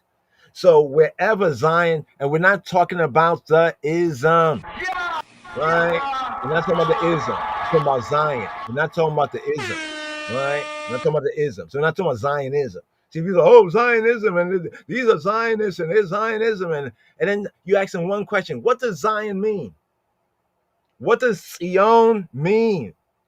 What does it mean? And scripturally speaking, what is the context of Zion? What is the context of Zion? And this goes when I hear about Mighty Hebrew, when he's speaking about the nationalization, citizenship, setting of our own so we can demarcate, you know what I mean? And our own government, you know what I mean? He's touching on a very, very powerful thing right there. But see, this is where when we talk about the called, chosen, and faithful. I talk about Rastafari, those who don't dismiss, the Hebraic, right? The Hebraic roots, the Judeo-Coptic, because some will talk about the Lion of the tribe of Judah, but then they'll run all the way to Kemet. We can't have that right there. You want to go to Kemet? Check out our brother Zion Lex. This is one who has mastered, right, the Hebrew, right, the Israelite who has mastered what they call the Metuneter, right? Because most ones that talk about Egyptology haven't mastered the language. Right, you got to be able, and then let me have to master the language, but you got to be interested in actually learning the language. You know what I'm saying? I mean, what the, what I mean? But anyway, be that as it may. So the setting up of Zion, right? The setting up of the ark in Zion. So the Zion set, right, has twofold. So when we look around the world, historically, right, and scripturally, biblically, to what and where is Zion? Two key conditions need to be for the Zion. Let me bring this up right here. Two key conditions need to be for Zion, for Zion. What are these two according to the scripture and according to true history? The two key connections for Zion, you have to have the Ark of the Covenant. No. Let's scroll back for a moment. You have to have the Davidic monarchy. Because which one happened first? What happened first was that David, right? He was chosen and he was anointed. Right? And so when we keep speaking about his majesty as Messiah in the context of November 2nd, more than coronation, it was the anointing and crowning. The crown would have just been a symbol, right? But the anointing is significant. The order of the coronation, heal up to brother Jeremiah, right, in Ethiopia, and the Haptatech, for their work in providing available PDFs. I know Zion Lex, we like get a hard copy. Yes, some books we can get a hard copy of, some books we cannot. But once we have a PDF, we can work on some reprints. You know what I mean? Amongst the press, LOJ Press, and some of the other independent presses amongst the Habarim. All right, yes, I heal up, Johannes, Yifti, brother Yifti, if you're out there. But anyway, so it has to have two key conditions. It has to have the Davidic monarchy, because it says David would never lack a man to sit on his throne. So we go back to the roots, of what some call Hebrew Israelism or whatnot. But let's get out of that. The roots of the royal order of the Ethiopian Hebrews, the roots of the commandment keepers, congregation of the living God, the roots of we once lost, now found, right? Beta Israel here in the Americas and the Caribbean, right? The Beta Israel, the house, the Beit Yisrael, right? We go back to the very roots of that. They made the connection, right, with Ethiopia. The scripture makes the connection, right? It says, with Ethiopia, this was born there. Translation, this man was born there. Actualization, Im Kush, Zeh, Yulad Sham was born there. And so the commandment keepers, Rabbi Wentworth Arthur Matthews, honorable mention. May his memory is a baraka, is a blessing, and may it be a baraka. Right. So it has to have Davidic, as a sign of Davidic rulership, monarchy, right? That is directly Davidic, right? And it also has to have, right, the not just the Ark of the Covenant, yes, of course, right? But not to make it idolatry, right? Because what the ark is not, but sometimes they focus so much on the ark and not what's in the ark. What's in the ark is the Divrei Habrit, is the words of the covenant. Like his majesty said, for my part, I glory in the Bible. And he was asked, somebody seeking, a young one, he says, for all is to fulfill the 10 words or the 10, well, he actually said the 10 words in them hard, but the translator said the 10 commandments, which is a pseudo, right? It's not 10 commandments, it's 10 words. Be it as it may, even in that pointing to it, it's pointing into the root idea of Zion. So the twofold is the kingdom slash monarchy, and the sanctuary. The kingdom and the sanctuary. And the only place that we really find an independent manifestation of that unconquered by the Gentiles is amongst Ethiopia. Right? Yeah. I mean, people may not like it. You might say this, but well, whatever, right? You know what I mean? There are 80 something different ethnicities or tribes in Ethiopia. And historically, right, all those different ethnicities, some Shemitic, some Hamitic, right, all bent the knee, right, to Zion, to the ruler of Zion, to that, we say Davidic, you know what I mean? That Davidic descendant, the Davidic ruler that was anointed with the Ark of the Covenant and the these ancient tokens and testimonies, right, of the Israelites. So this is not to say that all the Ethiopians, right, that's a misnomer, right? All the Ethiopians are Israelites. You know what I mean? You know what I'm saying? You know what I mean? It's supposed to, are ye not as the children? You know what it says? The children of the Ethiopians of the male children of Israel. Now, let's get from that point to this point right here. I know there was a little segue right there, but it's important to say all the same. So this is probably a little more direct podcast here because it's kind of a little catch up, point right here, and also a little hail up, as well to my two brother Zions. I'll call that one on the afterthought to my two brother Zions right here. Definitely looking forward to what the island bringing. But now, 133. 133. Remember, behold how good and pleasant it is. Where are we right here? We're talking about Joseph. Joseph. So what's up with Joseph? Here for the third reading, third day's Aliyah, Genesis chapter 37, verse 23 to verse 36. Verse 23 to verse 36. Let's bring this out right here. Right here we go on the screen right here. So let's scroll it up. Now in Amharic, Benorebet, Tekemet. We'll get to the Amharic once, the fellow disciples show a good groundation on the basics of the Hebrew. Right? You know what I mean? Because that's the context of the world Amharic.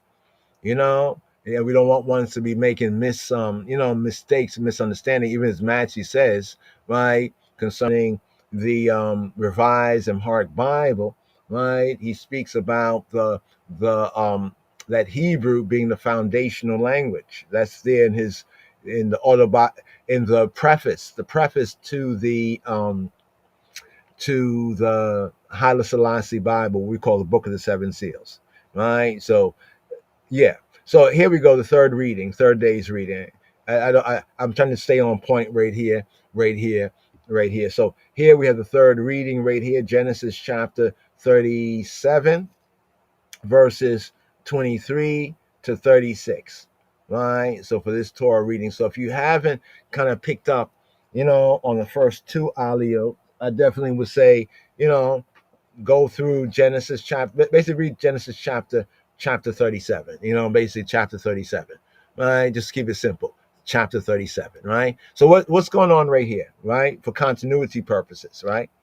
Right? So previously, right, on Rastafari discipleship studies right here, we had Joseph, right? Joseph's a dreamer, his brothers hating on him, he's sharing his dream, and they hate on him, they envy him, they hate on him, and this envy and hate, it leads to murder, bloodlust, and murder intent. And this is what we have here. In the third reading, Joseph's brothers stripped him of his coat of many colors and cast him into an empty pit. They sat down to eat. Now that's a real wow moment. That's a real wow moment right there. All right, but it can be that way. If we be honest with who we be, once lost now found, ain't that way? Right? We think this brother, though we won't use the term brother, it'll be the N word, but we think this brother is tripping, right? Who we think he is, right? We're going to teach him a lesson, right? And we do what we do, and, we think we're perfectly justified. After that, let's break bread. They sat down, the brothers sat down to eat, right? And they saw a certain caravan of Ishmaelites, right, from Gilead, bringing spices and balm to Mizraim, right, to Mitzrayim. Let's do this right here, right, to Mizraim. Here we go, right here, right. This is how we begin off this, right, using Mizraim, right. Yehuda, right, Judah, he persuaded, right, the brothers to sell Joseph to the Ishmaelites. Right, and that was good on the previous podcast. The Holy Spirit caused us to be reminded and bring out, how we have Yehuda right here, right in the Old Testament, what's called the Old Testament, Brit Hayashana, and in the Brit Hadasha, we have Yehuda, Ish. Remember the whole thing about the Ish? We began off on the Ish.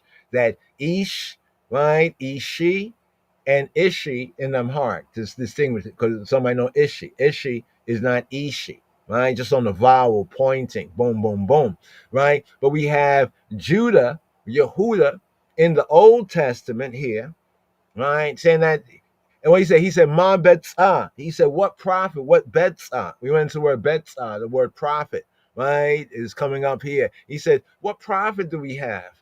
You got to make something out of this, man. Make $1 out of 15 cents, man.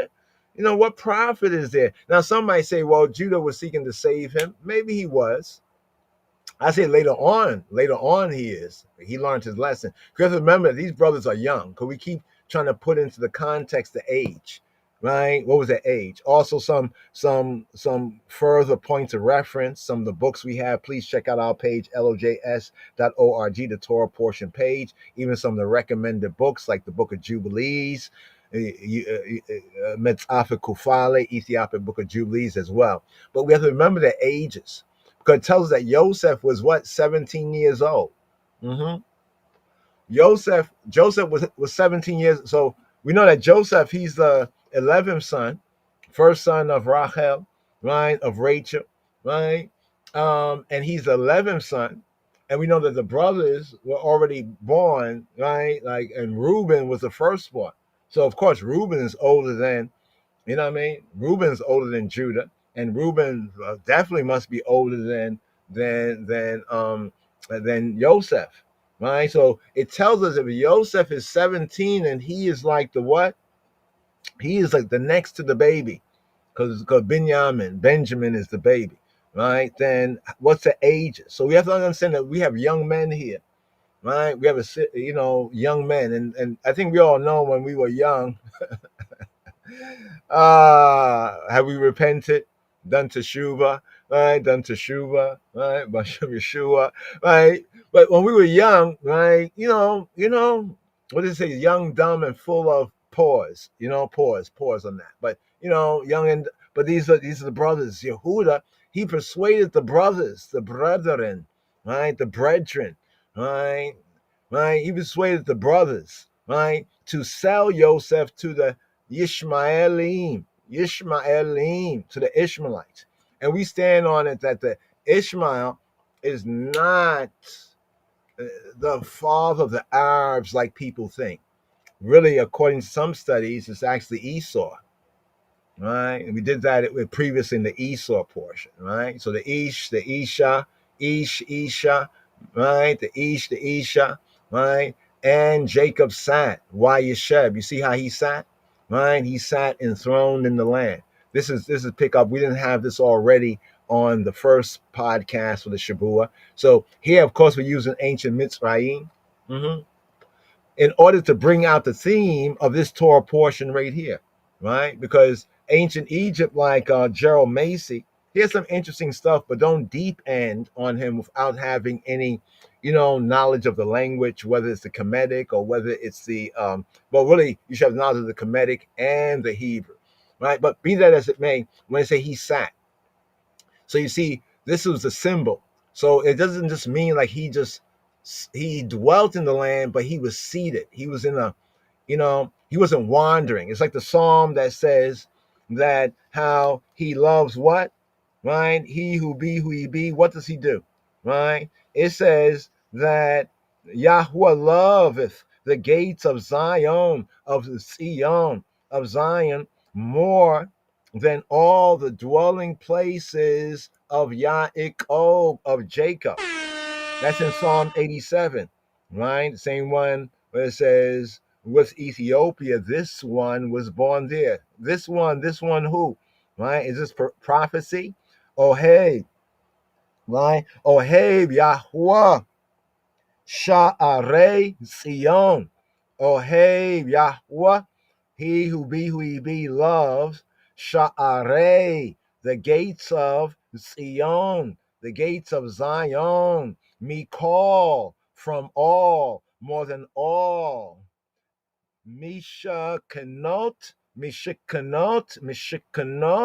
then all of the what do you say, Mishkan. The Mishkan is the dwelling place. Mishikanot, then all the dwelling places of Yaakov, then all the dwelling places of Jacob. Right? Remember Jacob. Remember where he came from, Pandan Aram. Right? That's why we made the emphasis in the previous Torah reading and feeding. He went to Shechem. But didn't he say that he was going to go to his father's place to see his father? But he's over here. He's over there. He stops over here. And then finally, I think after the Shechem incident, and Shimon and Levi, who got justice for their sister, their full-blood sister, Dinah, for after defilement, they moved on. And then, he eventually, returns, right, to the spot. Right? He dwelt in a lot of other spots before he returned to the spots. So we're talking about all the dwelling places. So here uses the Mishkanot. But here, this is just to bring out the word pick. So we have said, right? And maybe we picked this up for somebody else, but we haven't found nobody else before saying it. When we do, we'll just say, hey, maybe this is where we got it from. But we've been saying is that Hebrew is like verbal hieroglyphs. There's the verbal Hebrew is more verbally hieroglyphic. So when we say Wayyesheb Yaakov, right? When we say and Jacob dwelt in the word picture, this is what we're saying. What you see on the screen right there, right? And let's see if we move on right here. He dwelt. He was seated up, right? He was, a boss. We can say he was a boss in that sense. I mean, he's a patriarch. He has a family business here. See, a lot of people, they misconstrue what's going on here because they're not seeing it within its cultural context, even the context of what's being brought out here, right? This is why, when it says that Egypt was given, remember it says in the prophets, it said that he has given Egypt, right, and Saba and Sheba, for our ransom, right, to purchase us again, right? This is why all these things are there. if we use them properly, right? So I think there's another one. Okay, it'll come up where you'll see the full picture. I just zoomed in on the epicenter, right? And the epicenter is being seated up, right? Being seated up. But then when you see the fuller picture, you see that it break it down in like different frames from ancient Mizraim. And this is what is going on here within the Hebrew scriptures, right? In the different portions, it's like different frames, right? It's different word pictures that, and the word is supposed to like bring a certain context and a picture to mind, right? But let's move on until we come to that one again. So Judah, so we have Judah, right here. He's the one who propositions the sale, and he begins off saying like, "What profit?" Right? Like what profit? Like what we're gonna get out of that? Right? Our brother's blood. So on one level, it is sparing him, but it does point out that these are young men, still growing in grace and in knowledge. Yes, and we're speaking about the sons of Jacob. We're speaking about the earliest origins of the ones we call the Israelites, right? And therefore, we are basically looking at there's something that reflects even us. So seeing the brothers Zion, Lex, and the other brothers come together right after he made that presentation about the Lashawan Kadash, you know what I'm saying, and reasoning, and even pointing to, okay, kind of growing. It's like growing. It almost reminds me of what happens at the end, right, of Genesis, right, at the end of Genesis. Right? And also I head up to Genesis as well. Genesis was up there, as well, So I head up to Genesis, right? All right. So right here. Heck shouts, shepherd kings, shepherd rulers, right? So passing Midianites, right? They drew Joseph out of the pit, right? And sold Joseph, right?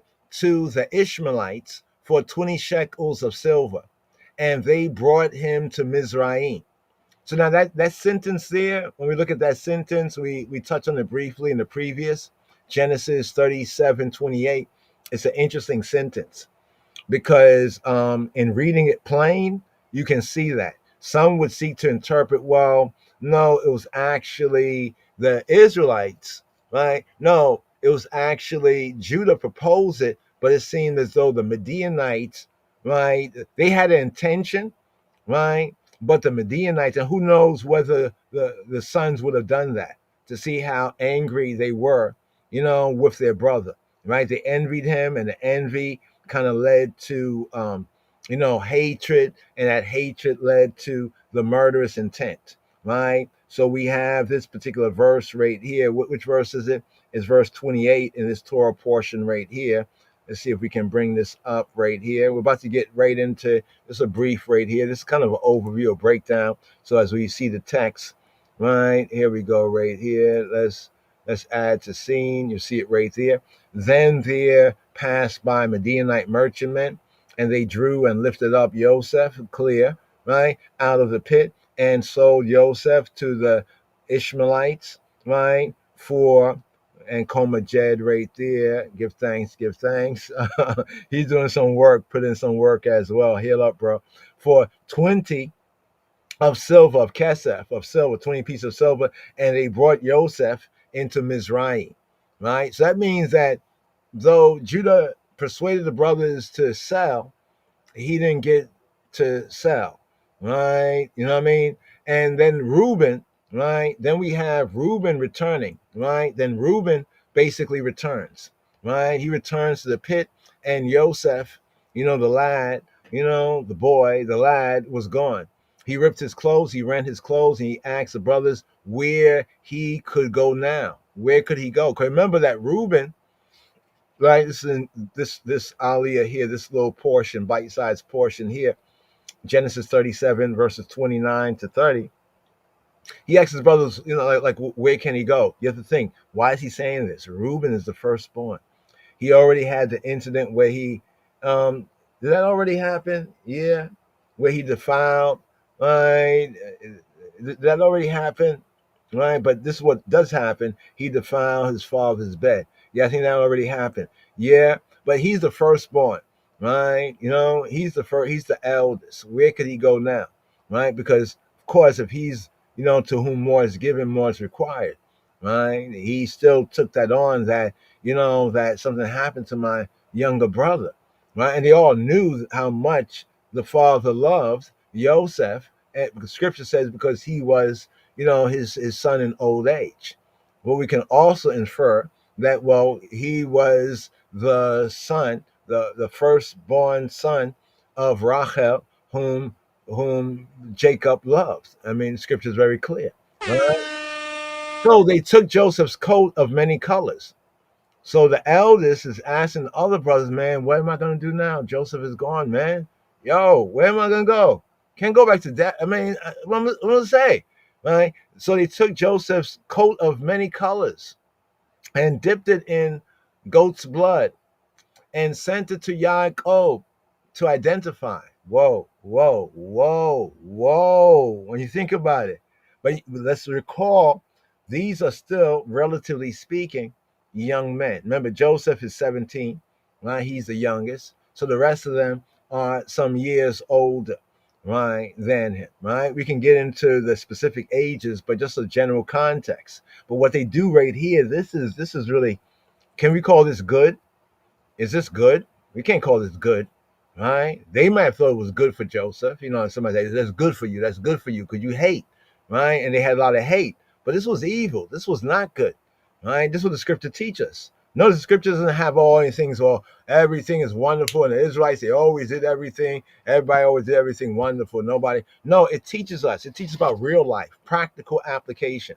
Maybe this is the reason why in the beginning they called it Universal School of Israeli School of Practical, right? The practical, we call it the prac app, the practical application, right? So this is what happened. This is what they did, right? How many times has this happened amongst the lost found? How many times has this very same scenario happened? Yeah, didn't know that was a Joseph moment, right? Jacob, right? Yaakov, when they finally brought it to their father, he concluded that a beast. It's interesting that what Jacob concluded. He says a beast.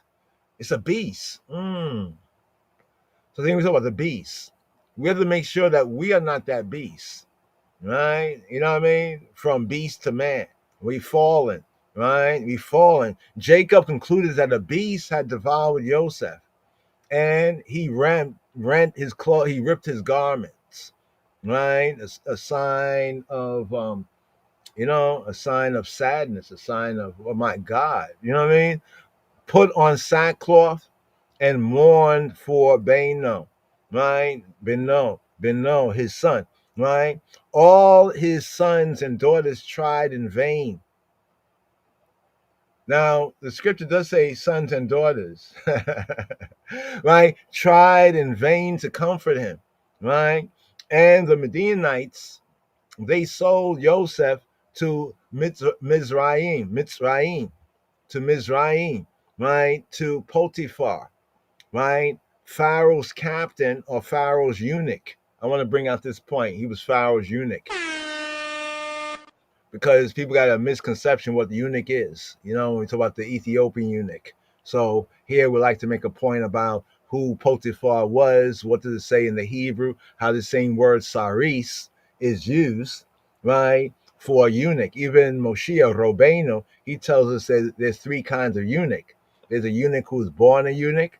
There's a eunuch who has been made a eunuch by other men. Men make eunuchs, like what the Ottoman Turks, what the Hittites, right, Mohammedan Hittites did to many children of the Ethiopians, right?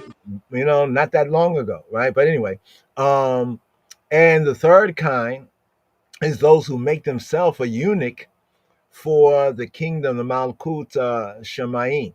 So the third reading, the third aliyah, right? The third reading here, right? It closes, right? The third reading and the first open portion that ends here, right? With the end of chapter 37. Now, chapter 34 is, I mean, not 34, my bad. Chapter 38, right, is really, really interesting, right? In the fourth reading, chapter 38, Judah left his brothers to live near an Adulamite named Hira. All right, and this is where the whole Judah and Tamar kind of incident kind of comes in right here. And there's that what's his name? What's his name? Bible. What's that preacher? Bible. Gino, Ego Jennings, aka Gino Jennings, where him and Mr. Vegas, right? Mr. Vegas, right here. Just a little bit of that before we go forward. It's going to mark it. History has been documented. Go to Revelation 5 verse 5. Revelation 5 verse 5. And one of the elders said unto me, Weep not. Behold, the Lion of the tribe of Judah and the root of David have prevailed to open the book and to loose the 7 seals thereof. Read it one more time, Jay, and read it slowly, please. And one of the elders said unto me, Weep not. Behold, the Lion of the tribe of Judah, the root of David, hath prevailed to open the book and to loose the 7 seals thereof. The tribe of Judah. Who is the Lion of the tribe of Judah? Lion of Who Judah. is the Lion of the tribe of Judah? Lion of Judah. Can somebody help me? Am I in church? Am I in church? Go ahead.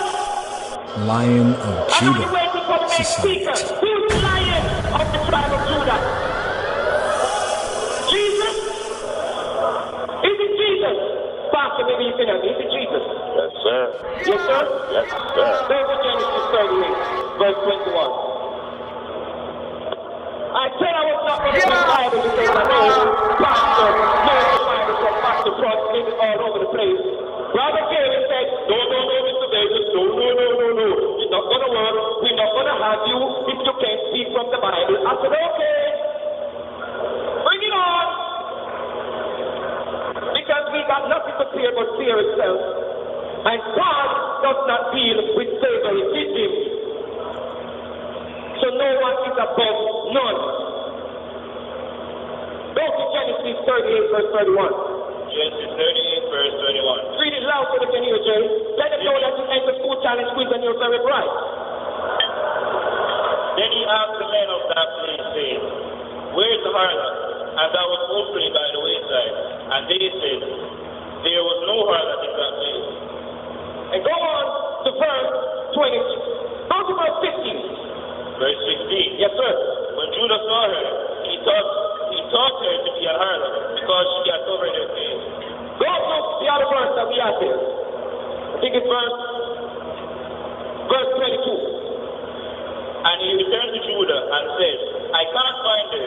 And also the men of the place said that there was no harlot in this place. And verse 24. And it came to pass about 3 months after that it was told, Judah said, Tamar, thy daughter-in-law, has played the harlot. And also, behold, she is the child of whoredom. And Judah said, Bring her forth, and let her be buried. Hold on. Is that the same Judah that Revelation is speaking about? So that's the thing. Maybe you need to ask Pastor before you say no. Maybe you need to ask Pastor. Don't put yourself out there with that camera.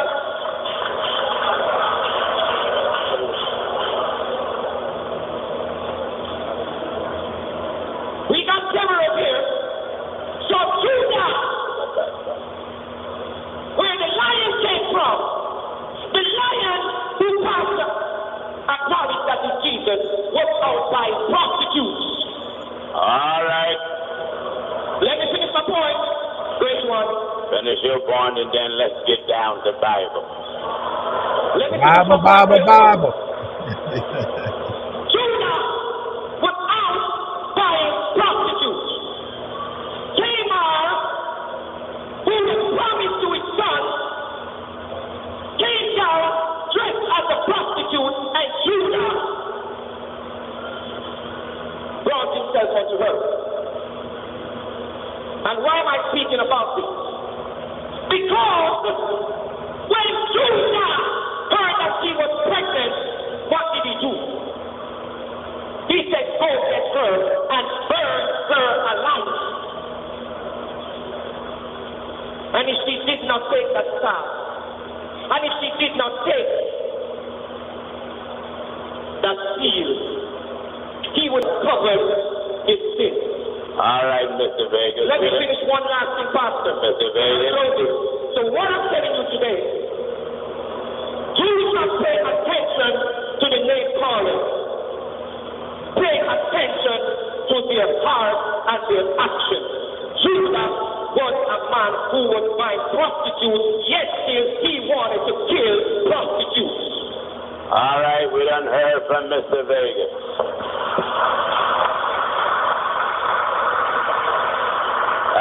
You don't have to sit down. You can remain standing. Now, I respectfully will sit and enjoy the sermon until my all right, call. well, if you want to sit down until your name is called, I don't want to interrupt you. That'll be All fine. right? Yes. Now, I hope I get the chance to speak again. Now, brothers and sisters, I enjoyed what Mr. Vegas had to say, but he misrepresented Pastor Jensen. Amen. Yes, yes, yes. Lion of Judah. Bible, Bible, Bible, Bible. Lion of Judah Society. So Judah, we acknowledge. Judah did do teshuvah. Judah did do a form of teshuvah. Also, the Testament of the 12 Patriarchs is an interesting, ancient, you could say ancient texts, from the first century to early times as well. That's a whole other reasonment there. But that was Mr. Vegas, old audible Mr. Vegas. Hope you was able to hear it. Mr. Vegas, who's the Lion of the tribe of Judah? Apostle Geno Jennings. That was a debate. It might still be out there somewhere. It was interesting. Mr. Vegas right there. So he uses point about Judah right here. But as we see in verse 26, right, Judah acknowledged them. She hath been more righteous than I. So this is picking up with the fourth, right? The fourth aliyah coming forward. The fourth aliyah that we have, chapter 38, the fullness of the chapter. And it's interesting because it's after what occurs right here that Judah, as it says, he went down from his brethren, right? After everything that happened, the brothers there, this is a bad incident right here, but here's what we want to get into right here. So Shema Yisrael, just briefly right here, full of the Shema, give thanks Queen Makeda, right, as well as Melech Malkias Edek. Okay.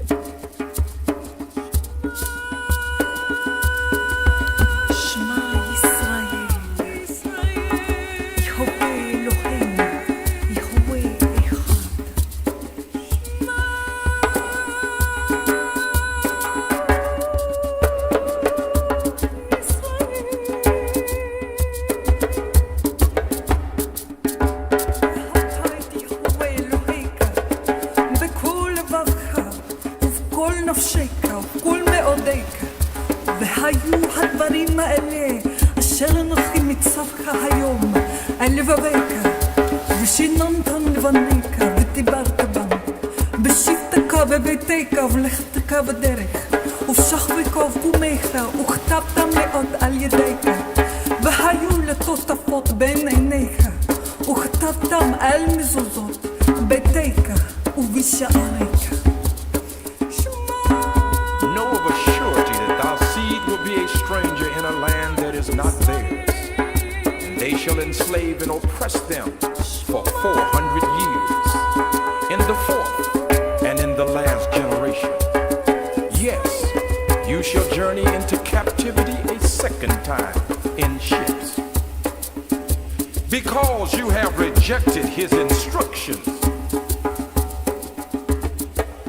So right there in the Hebrew, Queen Makeda, right there in the Hebrew from Deuteronomy Devarim, Deuteronomy chapter 6, verse 4, the Shema Yisrael, all the way to verse 9 right there. Deuteronomy chapter 6, verse 4, the full of the Shema Yisrael, right there, and that brings us right here to this third and fourth aliyah. Let's see how it goes right here. Shema Yisrael, Adonai Eloheinu, Adonai Echad. Shema Yisrael, Adonai Eloheinu, Adonai Echad.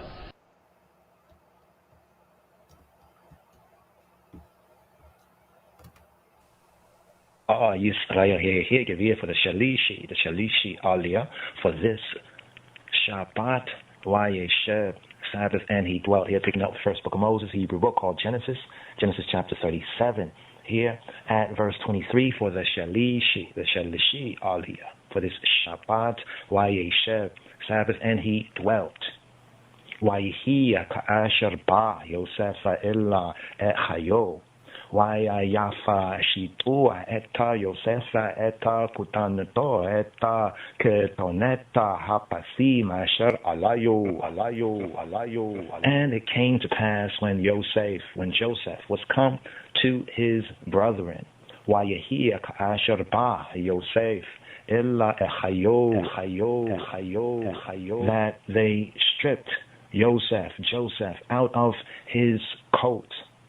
Wayafa shitua eta Yosefa eta kuatanato eta ketoneta hapasim asher alayo, his coat of colors that was on him, coat of many colors that was on him. Eta ketoneta hapasim asher alayo. And they took him and cast him into a pit, and the pit was empty. There was no water. There was no water in it.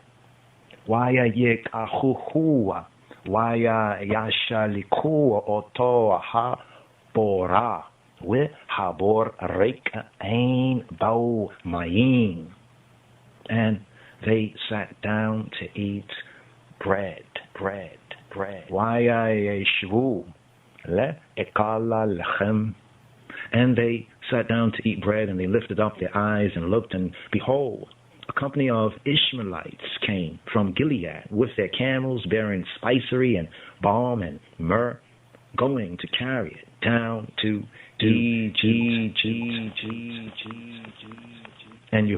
And Judah said to his brethren, what profit is it if we slay our brother and conceal his blood? And Judah and Yehuda, Wayomer Yehuda il Chayo, and Judah said to his brethren, Ma betzah ki na rog et achinu. What profit is it if we slay our brother?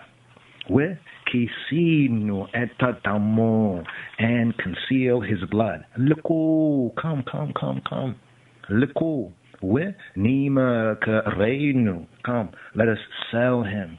La isha ma'alim, to the Ishmaelites. With yadenu ala tehiya bow, and make not our hand be upon him. Ki achinu, for he is our brother. Bisarenu, who our flesh. And his brethren hearkened to him. Why yishma'u chayo. And Judah said to his brethren, what profit is it if we slay our brother and conceal his blood? Come and make I and I, let us sell him to the Ishmaelites, and make not I and I hand be upon him, for he is our brother, our flesh. And his brethren were content. Joseph joined up from the pit, goes to the Goyim, goes to the Gentiles, goes to the nations. Verse 28, here, Genesis chapter 37, verse 28, Joseph drawn up from the pit and goes to the Gentiles and goes to the nations. Then there passed by Midianites, merchantmen, and they drew and lifted up Joseph out of the pit and sold Joseph to the Ishmaelites for 20 pieces of kesef of silver. And they brought Joseph to Mitzrayim, to Mitzrayim. And Reuben returned to the pit, and behold, Joseph was not in the pit, and he rent his clothes, and he returned to his brethren and said, the child is not, and I, whither, where shall I go?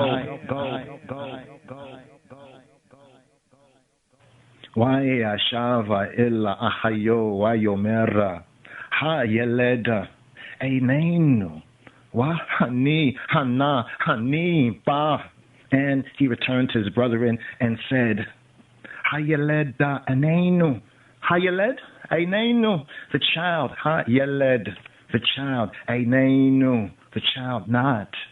And as for me, as for I, whither, where shall I go? Wa ani ba. And they took Joseph's coat and killed the kid of the goats and dipped the coat in the blood. And they sent the coat of many colors, and they brought it to their father and said, this have we found. Know now whether it be thy son's coat or no. Waya shalchua eta ketoneta ha-pasim. Waya yabiu illa bihem. Waya yomru zota mat'anu. This have we found. Zota mat'anu. Hakerna, know now. Hakerna, know now whether it is thy son's coat.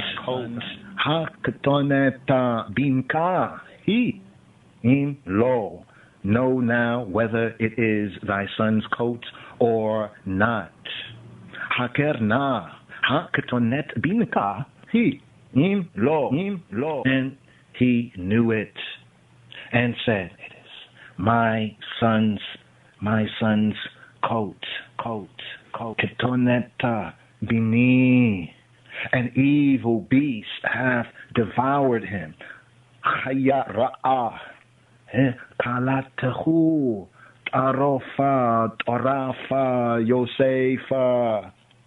Joseph is without doubt ripped in pieces. And he knew it and said, it is my son's coat. Wayakiraha. Wayomer. Ketoneta bini. Chaya ra'ah, ikalatehu, arofa, torafa, Yosefa. Joseph is without doubt torn in pieces. And Yaakov and Jacob ripped his clothes and put sackcloth upon his loins and mourned for Bino, his son, many days. And all his sons and all his daughters rose up to comfort him, but he refused to be comforted. And he said, for I will go down into the grave to my son. Morning. Ki ered il bni avel sheola. For ki ered, for I will go down. Ki ered, for I will descend. Ki ered il bni, to my son. Il bni, to my son Avel. Morning, Abel, to my son, morning, to my son, Abel, Sheola, to Sheol, Sheola, Ki, Ered, Il Bini, Abel, Sheola. For I will go down into Sheol, to Bini, my son, morning, Abel, Il Bini, Abel, to my son, Avel, to my son, Avon. Thus, like this, his father wept for him. And the Midianites sold him into Mitzrayim, into Egypt, to Potiphar, an officer of Paro, of Pharaoh, and captain of the guard. And here, Shema Yisrael, here for the Rabbi, here for the fourth Aliyah, the fourth reading, the fourth Aliyah, the fourth up offering up here for this Shabbat Wayyesheb, Sabbath, and he sat, and he dwelt, and he was seated up, Shabbat Wayyesheb. Here picking up with the first book of Moshe. First book of Moses, the Hebrew book that is called and known as Genesis. Genesis chapter 38, here for the Lamed Chet, 38th chapter, parenthesis, seems here the shame of Yehuda, here for the Rabi'i Aliyah. Wayehi ba'aita hahiya, wayered Yehuda me'aita et chayo, wayeta adaisha et dulami, ushmo chira. And it came to pass at that time that Judah went down from his brethren and turned in to a certain Adulamite, whose name was Chira. Wayehi ba'aita hahi. And it came to pass at that time, Wayehi ba'ait hahi, Wayereda Yehuda, that Judah went down me'eta echayo from his brethren.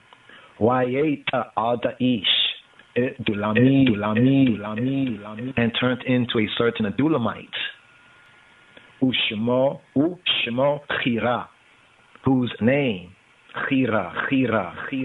And Yehuda and Judah saw there a daughter of a certain Canaanite, and Judah saw there a daughter of a certain Canaanite whose name Shua, and he took her and went in to her.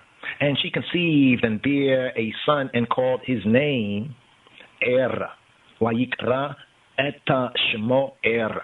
And called his name Er. And she conceived again and bare a son. And she called his name Onan. Watikra eta shemo Onan. And she yet again conceived and bare a son and called his name Shelah. Watikra heta shemo Shelah. And he was at Kazib when she bare him. And Yehuda and Judah took a wife, took a Isha, took a Eshet, a Oset, took a wife for Er, his firstborn, whose name was Tamar. Wayikach Yehuda Isha le Er de Koro Usha Maha Tamar. And Er, Yehuda's Bekor firstborn, was wicked, was ratchet, Ra'ah be'aynei Yahuwah, in the sight of Jehovah. And Jehovah slew him, and Jehovah deaded on him. Wayamitehu Yahuwah. And Yehuda and Judah said to Onan, go in to thy brother's wife, thy brother's Isha, Eshet, Oset, and marry her, and raise up seed to thy brother. Wayomer Yehuda le Onan, bo illa Esheta achika, we yabem otah, we hakem zara'a le achika. Go in to thy brother's wife, bo il Esheta achika, and perform the duty of a husband's brother to her. With yabeima otaha, with hakeima zara'a le achika, and raise up seed. And raise up seed to thy brother, to Achikah. And Onan knew that the seed should not be his. And it came to pass when he went into his brother's Eshet, Oset, his brother's wife, that he spilt it on the ground, lest that he should give seed to his brother. And the thing which he did displeased Yahuwah, displeased Jehovah, wherefore he slew him also. Then said Yehuda, Judah, to Tamar, his daughter-in-law, remain a widow at thy father's house, thy father's bait, till Shelah, Bini, my son, be grown. For he said, lest peradventure perhaps he die also, as his brethren did. And Tamar went and dwelt in her father's bait, in her father's house. Wayomer Yehuda le Tamar kalato shvi almanna beita vik abik ada yigdala shela avni ki amar penna yamut damahu ke hayo wa telek Tamar wa Tesheb Baita Aviha. Remain a widow in thy father's house till Shelah my son be grown up. For he said, lest he also die like his brethren. And Tamar went and dwelt in her father's bait, in her father's house. And in process of time of Iowa, the daughter of Shua, Yehuda's Ashet, Yehuda's wife died. And Yehuda and Judah was comforted and went up to his sheep shearers to Timnat, he and his friend Ahira, the Adulamite. And it was told Tamar, saying, behold, thy father-in-law goeth up to Timnat to shear his sheep. Wayugada litamara lemora. Hine chamik ole timanatah la goza sono. And she put her widow's garment off from her and covered her with a veil and wrapped herself and sat in an open place, which is by the way to Timnat. For she saw that Shelah was grown, and she was not given to him, Leisha, and she was not given to him to wife. Wa tasara bigdeya ala menuataha meya aleha wata kasa if wa tita alaf wa tesheba bi fetach Ayanaim asher ala dareka timanataha kia raitaha kia gadella Sheila wihi lo nitna loa leisha.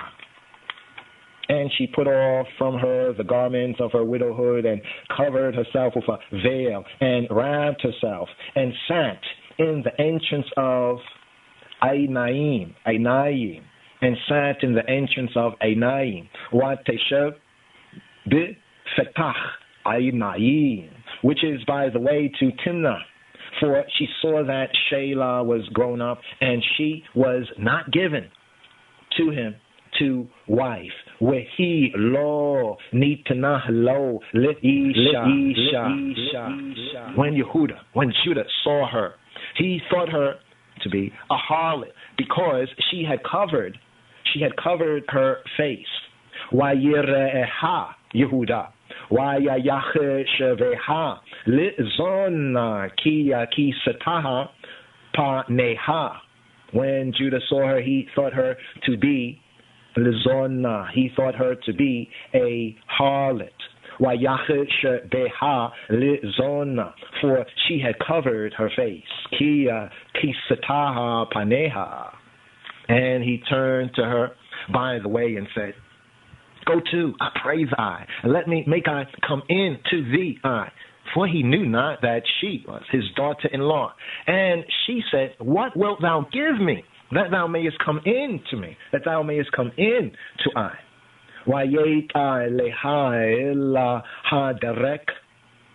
And he turned to her by the way, Wayomer, and said, Havana,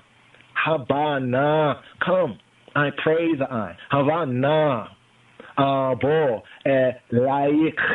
laik, let me make I come in to thee, abo laik, ki lo yada'a kia kalato he. For he knew not that she was his daughter-in-law. Ki lo yada'a ki kalato he. And she said, Watomer, ma titenli, what wilt thou give me? Ma titenli, ki tabo elai, that thou may come into I. Ma titenli, kia tabo elai. And he said, I will send thee a kid from the flock.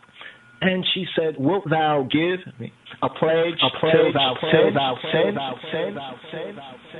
Wayomer anoki shalach.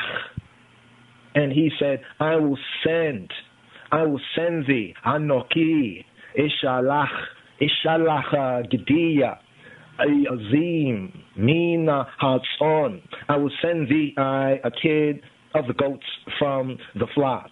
Anoki Shalach Gedia Azim Mina Hatzon. And she said, Watomer, wilt thou give me a pledge till thou send it? Titain Ayaravon Ada Shalach. And he said, What pledge? What pledge shall I give? Vayomer Ma Ha Ravon Asher Etena Lach. What pledge shall I give thee? And she said, Watomer, thy signet and thy bracelets and thy staff that in thy hand. And he gave her and came in to her, and she conceived by him. Watomer chotamka, thy signet, ufa tileka, and thy cord, ua matneka, and thy staff, asher beyadeka, that is in thy hand. Watitena laha, and he gave them her. Wayabo leha, and came into her. Watahara lahu, and she conceived by him. And she arose and went away, and laid by her veil from her, and put on the garments of her widowhood. And Yehuda and Judah sent the kid by the hand of his friend, the Adulamite, to receive pledge from the woman's hand. But he found her not. Then he asked the men of that place, saying, Where is the harlot that was openly by the wayside? And they said, There was no harlot in this place. Wayyesheb Eta Ansheya Mikoma Lemora Ayeh HaKedesha. Then he asked the men of that place, saying, Where is the harlot? Where is HaKedesha? Where is the Kedesha? Where is the sacred temple prostitute? The Kedesha, the harlot, the temple harlot, the prostitute, that was at Ainaim, by the wayside. Ayeh HaKedesha hiya bi'ainaim Allah hadarek. Wayomru, and they said, there has been no Kedesha, no harlot, no sacred prostitute here. Wayomru, lo, haytaha bazeh Kedesha. And he returned to Yehuda and said, I cannot find her. And also the men of the place said, there was no harlot in this. Wayyesheb il Yehuda, and he returned to Yehuda. Wayyesheb il Yehuda wayomer lo mitzatiha, and said, Lo mitzatiha, I have not found her. And also the men of the place said, Wagam anshe ha-makom amru lo hayta bazeh kedesha. There have been no kedesha, no harlot, no sacred prostitute here. And Yehuda and Judah said, Let her take to her, lest we be shamed. Behold, I sent this kid, and thou hast not found her. Wayomer Yehuda, tikach laha pena nihye labuz, hine shalacheti ha-gdiya hazeh, ve'ata lo mitzataha. Judah said, let her take it. Wayomer Yehuda, tikach laha, let her take it. Tikach laha, lest Nihiyeh labuz, lest we be put to shame. Pen nihiyeh labuz.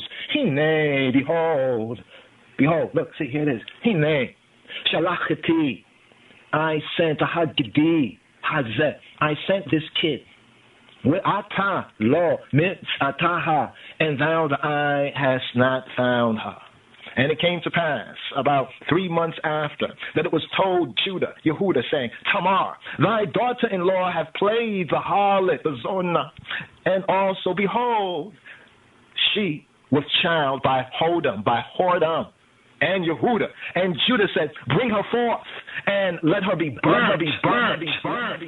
Why he Mishalosha Chodashim, and it came to pass about 3 moons, about 3 months after. Wayehi Mishalosha Chodashim, that it was told Judah, Yehuda, Waya Yugada Lihuda, saying, Lemor Zantaha Tamara Kalateka Tamar, thy daughter-in-law hath played the harlot, hath played the Zona Zamataha Tamara Kalateka, thy daughter-in-law, Zanataha Tamara, Tamar, thy daughter-in-law, hath played the harlot, Wudam, and moreover, Hine, behold, Hine, Hara, Liza Nunim, behold, she is with child by harlotry. Hine, Hara,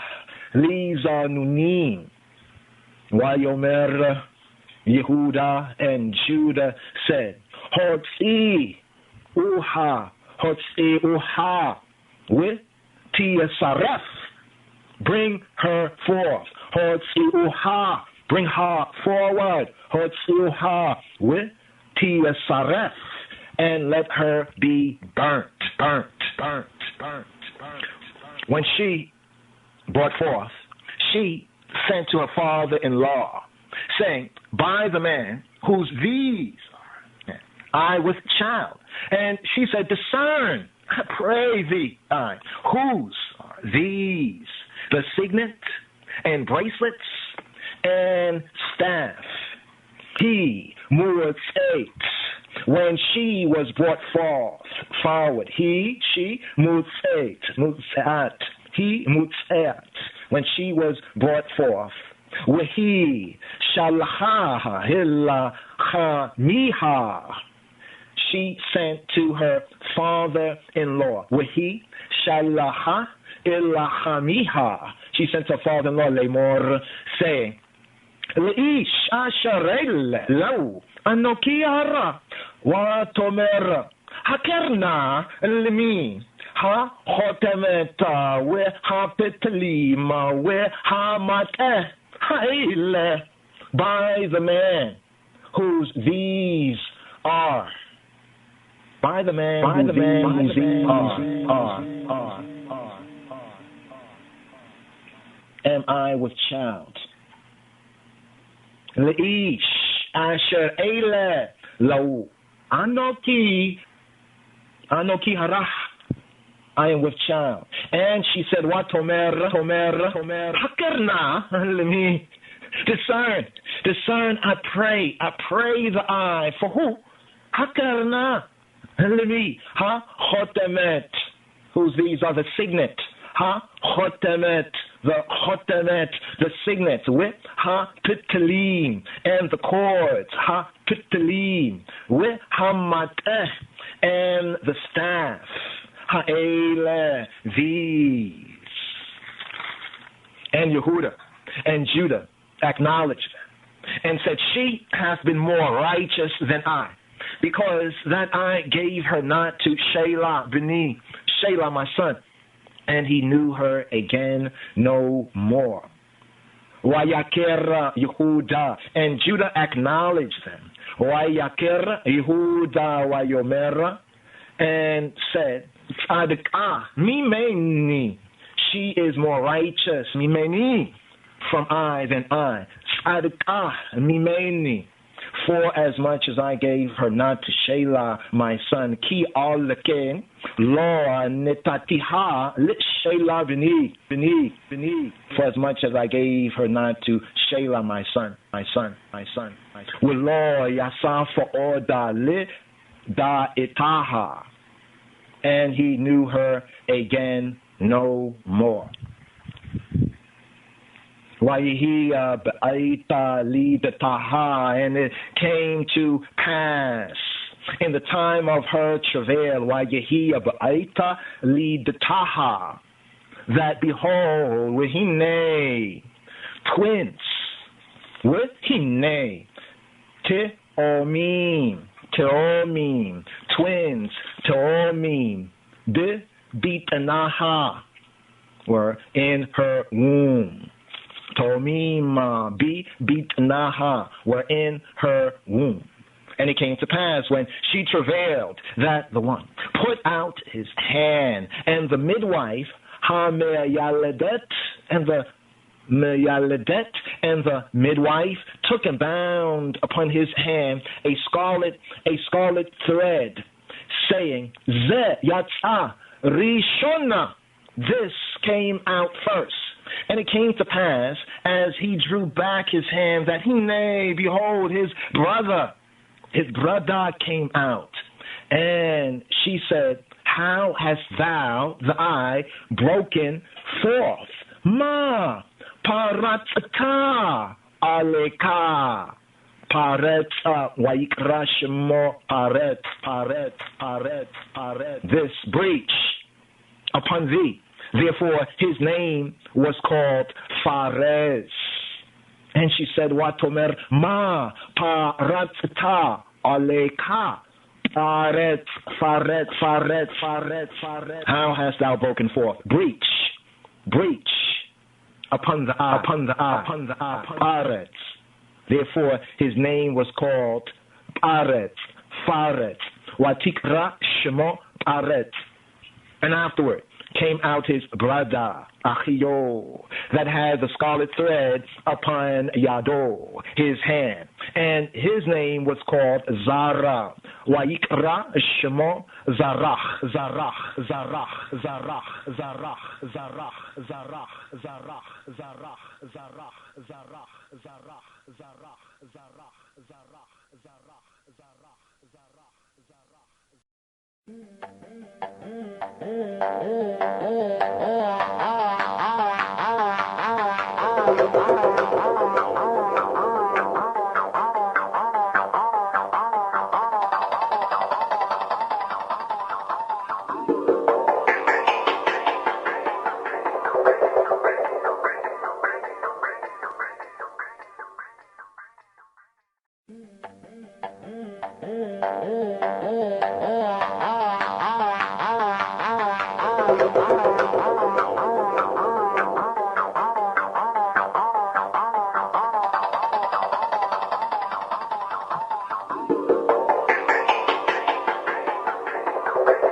Yes.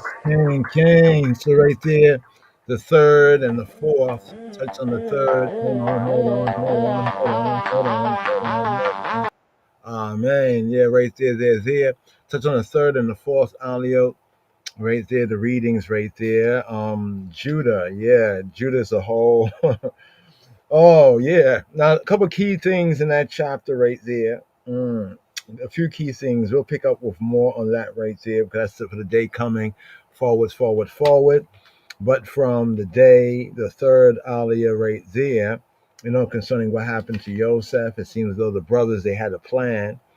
It don't seem as though they're the ones who sold their brother or got the 20 pieces, but it's interesting when we see the 20 pieces of silver, the 30 pieces of silver, and how some would say that Yosef is a let's say the antitype, or is like a foreshadowing, right? That he's a foreshadowing of Moshiach, even in that betrayal, the hatred and betrayal by the brothers, especially when we get to see the fullness of what his dreams were. Even though when we look at it, some might even agree, like, man, well, yeah, Joseph was a dreamer, but it's like how he came across, one might try to blame it on Joseph, right? But it's interesting when we see the father's reaction. The father, Jacob, also a dreamer. Remember Jacob, a dreamer, though he rebuked his beloved son. But it does tell us that he loved him. Scripture says because he was a child in his old age, though he rebuked him, right? It still says that he guarded, he kept. He kind of observes still what was said. Also, the interesting aspect of the sun, the moon, right? 11 stars bowing to the one star, Joseph's, and therefore we have 12 right there. What the brothers do, how they, put him in the pit, but then we pick up with the third Aliyah, and it's the Midianites that take him out, and he gets sold. He gets sold to someone named Potiphar. But then right after that, we get to this chapter here for the day coming forward. Yeah, man. Make sure you journal for the fellow disciples. I think it's very good to begin to journal. If you haven't already in the Torah studies, keep either composition. We prefer the composition, the old style composition notebooks that's sturdy. It kind of lasts a long time. Really, really good. You know what I mean? But one can use spiral or other ones. But basically, the main thing is have a devoted place, to write down notes, whether here or elsewhere, but try to be in a regular study, right? And you might not get into every little nuance, but it's a great thing to write down some of the curiosities. You have some questions. Oh, I wonder about this. I wonder about that, so forth and so on. And to kind of like date and note it. So journaling is very important. Speaking about, discipleship journaling, something that was very big and strong among, I and the Rastafari disciples, then, and we need to kind of reinforce and strengthen that right now as well. And not just for Torah studies, right? Also for other activities. But I think a great place is definitely for Torah studies. You know what I mean? And it also helps us sharpen the synaptic connection. I think when we type like on computer, it makes 6 connections between the synapses, like if our brain is like a computer, like how well it functions, the RAM it has, right? But then with writing by hand, there's 23 connections that are made. And those who have done this for any period of time consistently, you'll find that it does strengthen your memory and does help with retention. And it's interesting. The whole hands, we say, bless the works of our hands. That's a good psalm prayer right there, for our journaling, right? But just briefly here, right? Briefly here, what's most interesting is the change from chapter 37 to 38. So chapter 37, we have the end part right there, where we have the third reading. So the first, second, and third aliyot here for this ninth sabbatical study, Wayyesheb.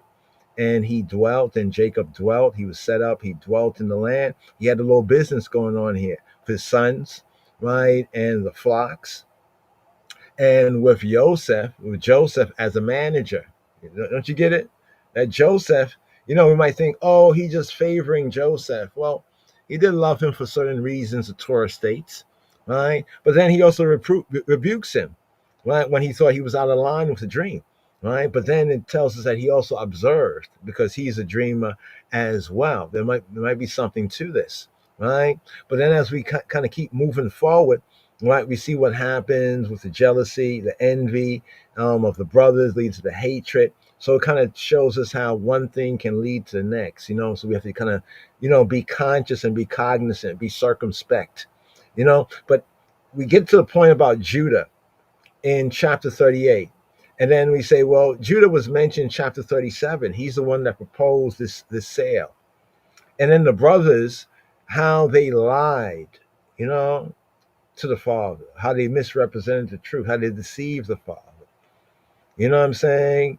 And one just has to imagine that, even certain things that some of us may have done a while ago, even though we were ignorant or whatever it might be, sometimes there's that guilt, that kind of guiltiness that rests on your conscience. And so we see something interesting. We would think that from the end of chapter 37, right, about the Midianites, selling Joseph to Potiphar, right? I didn't even know this note was there, right? Because now in our studies, I'm going through the notes a little more often for some, like a structure, right? A point of reference. So when it says officer, right? This was in our studies about some was trying to make false claims about the man of Ethiopia, right? Who was a Yehudi, the black Yehudi or the Jew of Ethiopia, speaking about the Ethiopian eunuch and about what eunuch means and some things in these latter days and time. and they had it all confused, right?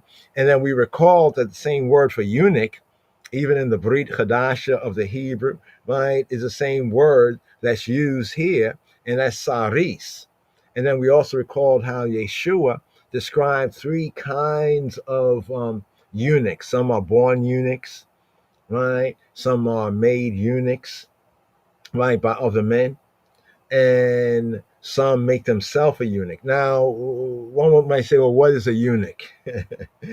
Oh, touchy issue. Well, a eunuch is like a male who's junk, as some would say. I guess if you went through that sort of a prison experience, they lift up your junk, but whose private parts, are not fully operational, maybe not fully developed, maybe it's slightly, something has gone on in the development. It's not usual. So therefore that particular eunuch, might not be able to, have children, might not be able to perform as other men. In other words, it's almost like the male parts have not fully been formed, right? And some call it hermaphroditism, and there's all these different clinical and otherworldly kind of things, but not to go down that so-called rabbit hole. Pause, for a moment, but just the basic idea is that some are born eunuchs, right? Where as a man, they may not be able to perform the full duty as other males do because of a misforming, right, of those parts, if it's at birth. And then you have others who are made eunuchs, by other men. We mentioned the Ottoman Turks. In their rise of Islamism, right, in the world. And it's a very important part of history. It kind of connects to the Canaanites and the Hittites and all that. But what they did when they were trying to penetrate, the pause, right, penetrate the Horn of Africa, and the coast. And this shifted a lot of the, we could say, a lot of the Black, Jewish, and Israelite Beta Israel communities and the kingdom as it was in the Horn of Africa, right?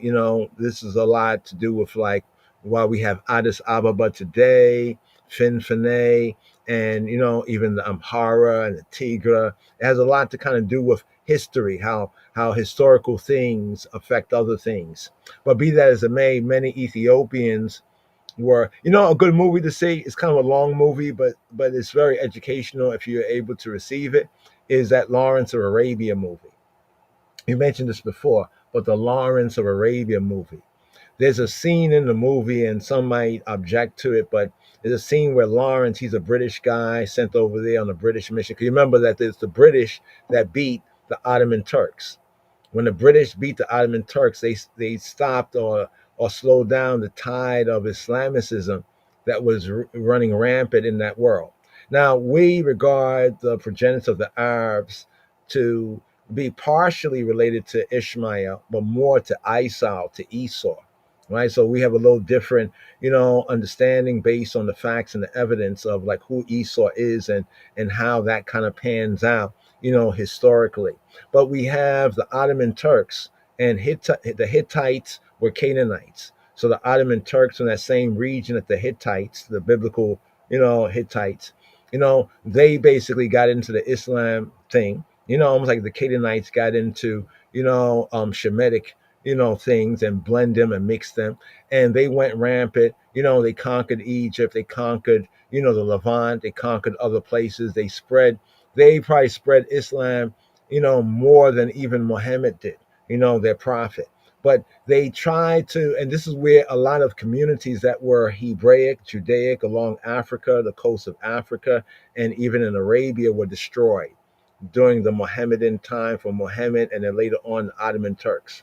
But the British, they beat the Ottoman Turks, and they took over the Levant, that later on they continued the Roman name, because the British come from Britannia, and that's Julius Caesar and Julius Caesar, and then we have them renaming it to Palestine.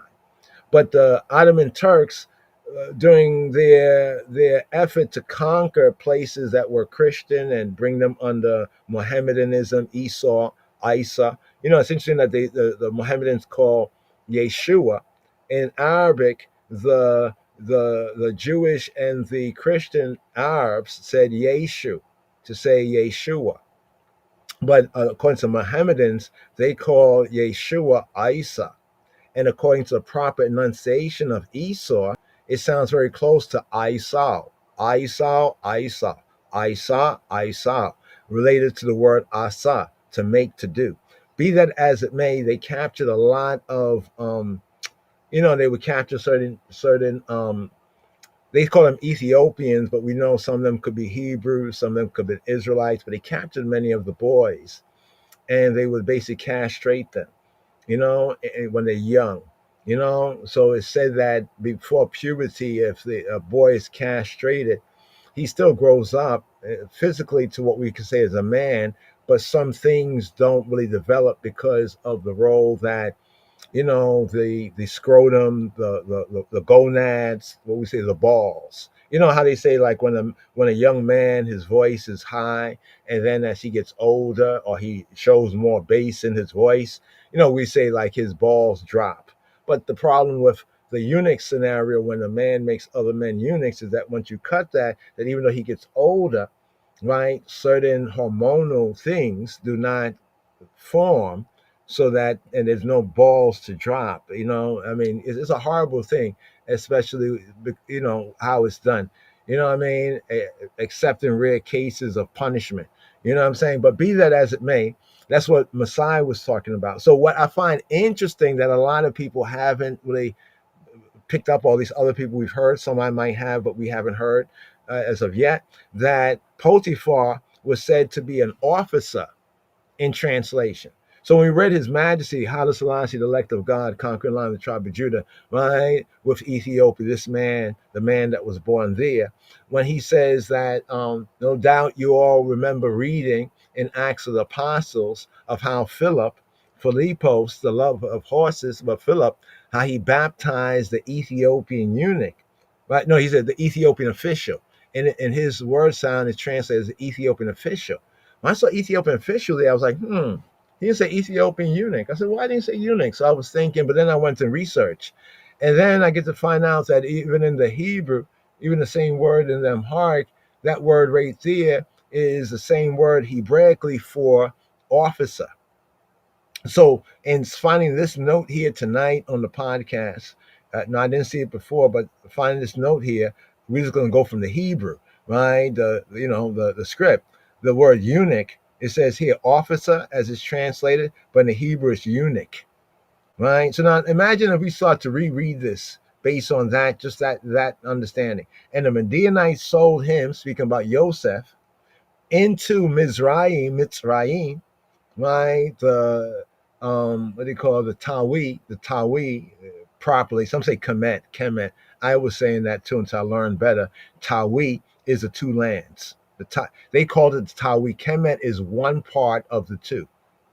Check. But anyway, Mitzrayim brings out that same sense. Mitzrayim, right? To Potiphar. Here it says an officer of Paro of the Perah. In ancient Egypt, the Perah, right? And the Hebrews say Perah. That would mean like the great house, right? Often Hebraically it signifies, like we say today, like the White House, right? And the White House says, we know who the ruler is, but maybe we don't want to talk his name. Could be the first Trump, might as well be the last. Many more supplement. Don't ask me why. Natural mystic blowing through the ear. So we say the White House said. Now we know that if it's come from the White House, then it's probably authorized by the ruler of the White House. So I'm just saying that this is the Hebraic use of Pharaoh.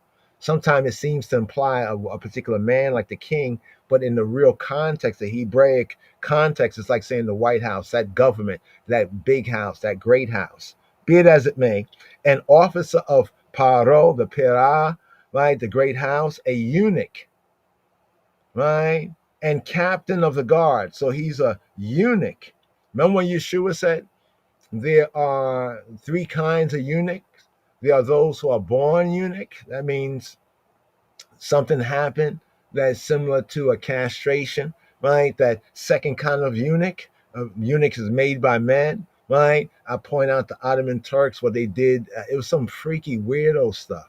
That's why I pointed to the movie Lawrence of Arabia. In Lawrence of Arabia, Lawrence gets violated, let's put it like that, by some Ottoman Turk, right?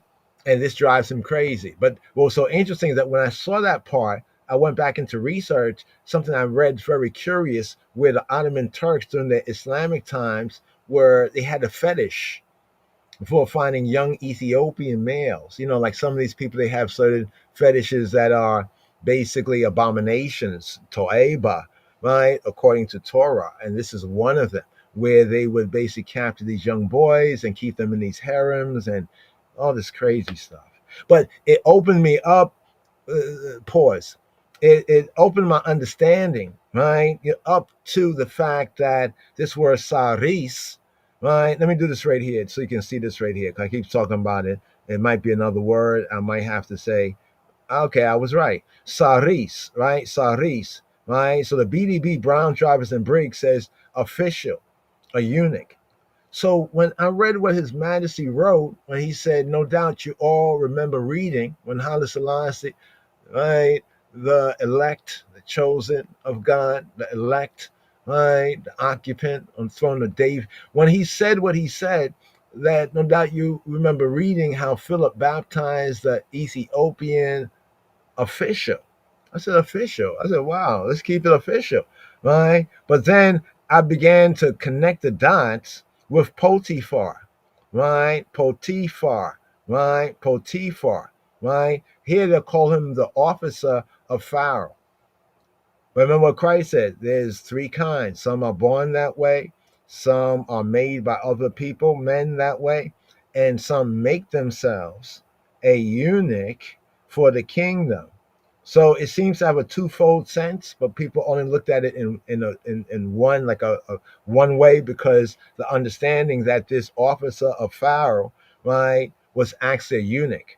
Now, why I keep saying this is because coming up, we're gonna find more about Joseph, because what Genesis chapter 38 teaches us is about, you know, the results, the fruit of some evil ways, it compounds. And Judah, he goes away from his brothers. That can even be explained psychologically. Like after what we did, I gotta move away. Like these brothers were so close, but then something happened, and then they kind of moved away, or they're still brothers, but one lives way over there, and they don't visit too often, and they be over. You know what I mean? There's something happened that can be explained by what they did with Joseph. And then now he goes through this temptation, right? Speaking about Judah, he marries a Canaanite woman. That's a violation according to the patriarchal code, right? And then after his his violation of the patriarchal code and marrying a Canaanite woman, he had these three children. We see that they were wicked before the Lord. And then he had the last one he wanted to hold back because he thought maybe something's wrong with this Canaanite daughter that he had got, for his son. And then, after his wife dies, he go visit his friend, his Canaanite friend, And then he goes, sees a Zona. That's another important aspect. The word harlot is used in two different senses, right, in the KJV translation. And it's kind of an interesting play in the Hebrew. He saw a Zona. He saw like a prostitute. The word for like a prostitute or loose woman, like a Zona. If they say like Ben Zona, if you call somebody Ben Zona, right? Like it's like almost like son of a, the word, right? A kalba, which is a female dog. But Zona, right, is the word, right? But then when Hiram, who's a local, he goes over there to the men of that particular place, the Anshe, Ainaim. He says, was there Kadesha? Was there Kadesha here?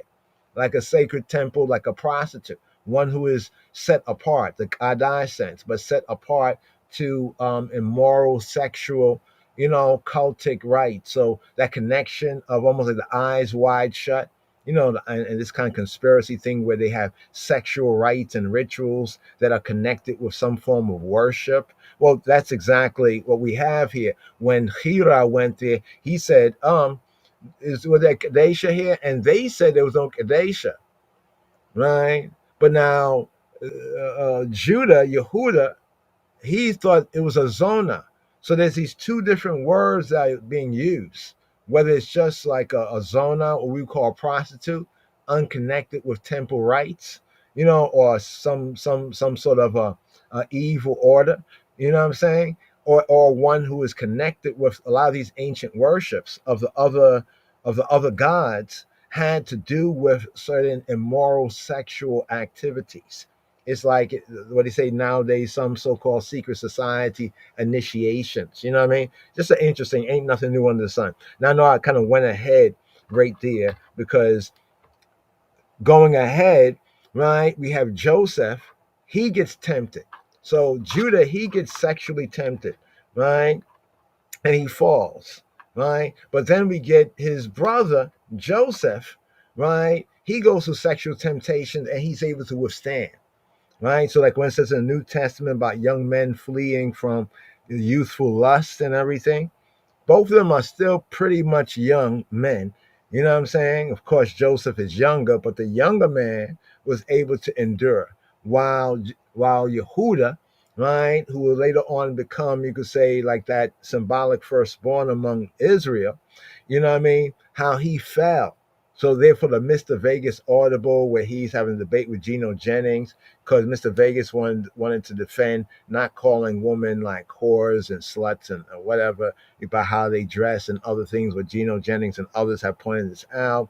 He uses the story, of Genesis chapter 38, right? And though we're not ego Jennings kind of a fan, you know what I mean?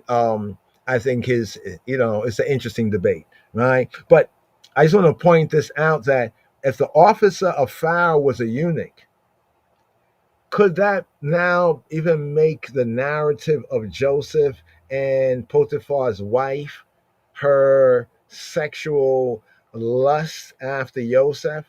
Suppose her husband might have just been an official, right? Right? He made himself a eunuch, you know what I mean, for the kingdom of Egypt's sake. Let's call it like that. But maybe he was born a eunuch, or maybe he was made a eunuch. You see what I'm saying? And maybe this wife, like they say today, was like his beard. He had a beard, not a physical beard, but yeah, something where men who are homosexuals, they would have a sodomites into sodomite activity, but they would have a wife, you know what I mean? And the wife would be like a beard, you know what I mean? Because the Greeks didn't really like beards and all that. But anyway, be that as it may, I think that kind of makes the narrative, that's a good note point right there, a good clippable moment, snippable moment right there, that the officer, right, no doubt was a eunuch, right? Because this is what it says right here, right? Okay, here, Potiphar. Let's go over here once again, the note. And I didn't know this note was there, right? But it does explain, and I'm happy it's there because we can use it as a point of reference. Saris, right? So Saris, as it's used in the Hebrew scripture, sometimes it's translated as officer. This is one of the places. Sometimes it's translated as eunuch. So when we talk about the Ethiopian or the Yehudi, the Jew, the black Jew of Ethiopia, right, who was called the Ethiopian eunuch, he was an official, right, of Kentake, or the Meroite queens, right, of Meroe is right there in the Kush area, the ancient Kush, area, and that's a whole other thing. And I think Zion War Child, that might be something that might be instrumental, right? I'm not going to go into it because I don't want to give it away, right? But the word, right, doth signify what it says. this must be some old notes. This is some old notes right here, right? The translator's notes, right? How come they don't put that in the Bible? Like some Bibles don't even have those to give us a decency when they found out that some things are more clearly understood. That the eunuch is an officer, the officer in this context. See, it's all about the word saris, right? We're talking about this word right here, saris, right? Official eunuch, right? They say from an unused root to castrate, right? But here's how the word is used, right? As a eunuch or a valet, valet. Is that how they say valet, whatever? Like in a harem, right? A female apartment. So sometimes the ones would have a group of women, like some kings or rulers of the East, and they would have some man who had that chopped, snipped, and clipped, and yeah, but, and thus a minister. You see what it says? And thus a minister of state. You see, so there's a literal aspect to this, and there's a figurative aspect, is what we're seeking to bring out. You know what I'm saying? That if one is like makes himself a eunuch for the kingdom of heaven, sake, then that means they cut away, in a sense, symbolically, the other attractions that men will have for this one purpose. It's like they are a minister of that state, the minister of the kingdom, a chamberlain, a eunuch, an officer. Right? Then it says Kapir Rab Saris. This was a chief eunuch, Rab Saris, a chief eunuch, a high-ranking Babylonian official, right? Or in some translation, they don't want to say he's a eunuch, so they say he was a chief chamberlain. Chief chamberlain. You see how they do that right there? But so when we're looking at the Ethiopian, the Yehudi, the Jew of Ethiopia, the Ethiopian eunuch, as they call him, he's an official. I've heard a lot of freaky, weird, toeba, abominable kind of philosophies, people trying to, use the scripture to justify their unscriptural, or at least un-Torah, on Yahweh's ways, right? An officer of Pharaoh. So if he was a eunuch, right, the word doth signify not only eunuchs, but also chamberlains, courtiers, officers. Somebody take this note right here and attach it to Acts of the Apostles, right? Acts of the Apostles, chapter 8. Oh, do you know in some Bibles they try to erase the Ethiopian, the Jew, the black Jew of Ethiopia's testimony in some of these newer Bibles? Just want to point that out right there, right? But they need to cut and paste this right here. This particular something right here. Let me see if I can get a snapshot of this. Okay, there we go. So just wanted to bring that out right there. We'll get to hopefully more on this because the time is already pushing. Yeah, so we get to this. But just the opening part where it says, and it came to pass at that time that Judah. So from the time what happened to Joseph and the deception, to their father, the patriarch Yaakov, Abinu Yaakov, to Israel, we can say, right? The patriarch, that it seemed like he separated from his brothers, right? And then he went and joined up with a certain Adulamite, right? Some Adulamite, and here it says Chira, right? He's a friend of Judah, right? And he's a likely Canaanite, you know what I'm saying? And then what happened, he got a wife, and then how one thing led to the next, and we'll deal with that detail right there. But here, I know we said about Psalm 110, right? We're talking about the 110th Psalm, Messianic Psalm. We've gone through that before. So if one checks some of the available uploads and podcasts, just put in the search on our channel, Psalm 110, probably get us going through it in more detail, right there. Maybe even get a good snip and clip, speaking to the Chabarim right here. But here, without further ado, right, as we're going to continue, hopefully, with Yosef's story, here's a little bit on today's the Psalm here in the season, right? The Psalm here in the season. So yes, it's Torah reading and feeding, and Jacob dwelt. He dwelt in the land.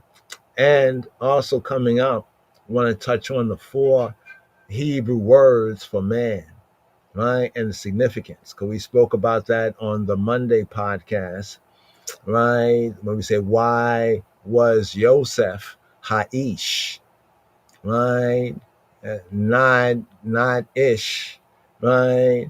And not Jewish, right? To bring out a good point about this Ish, right? That's why once again, like to, just heal up Zion Lex, for his breakdown and build on the Lashawan Kadash, why that fails right there, right? Because then we say things like Ish and Jewish and say this is Ish And that's an aspect of it in English. See, that ish that you're talking, that all that ish, that's English. But that's not the real ishi, right? The ishi, the ish and the ishi, right? We need to understand the ish. And here coming up in the Torah portion here for Wayyesheb, we get more on Joseph becomes the man. How does Joseph becomes the man in the man? And the term that they use in the scrolls, in the scripts, is Ha'ish. Ha'ish. So we have those 4 words for man right there. Touch on that as we move forward. So right here. Let's touch on this right here briefly right here. Psalm 110, verse 7, the last verse, where it's all about lifting up the rosh, lifting up the head. And of course, when we say the head, in the Amharic it's Ras, in the Hebrew it's Rosh, Rosh Tiferet. Right here to the psalm. He shall drink of the brook in the way. Therefore shall he lift up the head. Min nachel baderek yishte al kin yarim rosh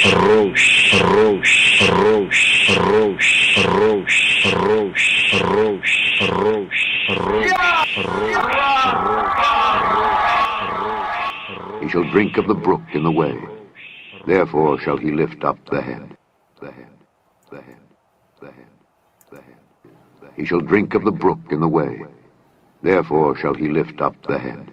Min nachel baderek yishte al kin yarim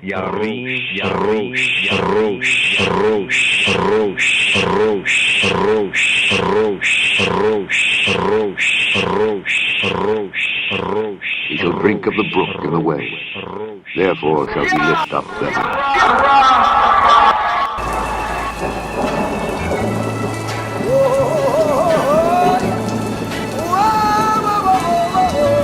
Shalom again, shalom chaverim. Here we have today's daily psalm. We have Psalm 110. מזמור ק"י לדוד מזמור. The Lord said unto my Lord, נאום אדוני לאדוני. sit thou at my right hand, שב לימיני. until I make thine enemies thy footstool. עד אשית אויביך הדום לרגליך. The Lord shall send the rod of thy strength out of Zion. מטה עוזך ישלח אדוני מציון. Rule thou in the midst of thine enemies. רדה בקרב אויביך. The Lord said unto my Lord, sit thou at my right hand, until I make thine enemies thy footstool. The Lord shall send the rod of thy strength out of Zion. Rule thou in the midst of thine enemies. Thy people shall be willing in the day of thy power, in the beauties of holiness from the womb of the morning. Thou hast the dew of thy youth. The Lord hath sworn and will not repent. נשבע אדוני ולא ינחם. Thou art a priest forever. אתה כהן לעולם. After the order of Melchizedek. על דברתי מלכי צדק. אדוני. The Lord at thy right hand shall strike through kings in the day of his wrath. He shall judge among the heathen. He shall fill the places with the dead bodies. He shall wound the heads over many countries. He shall drink of the brook in the way. Therefore shall he lift up the head.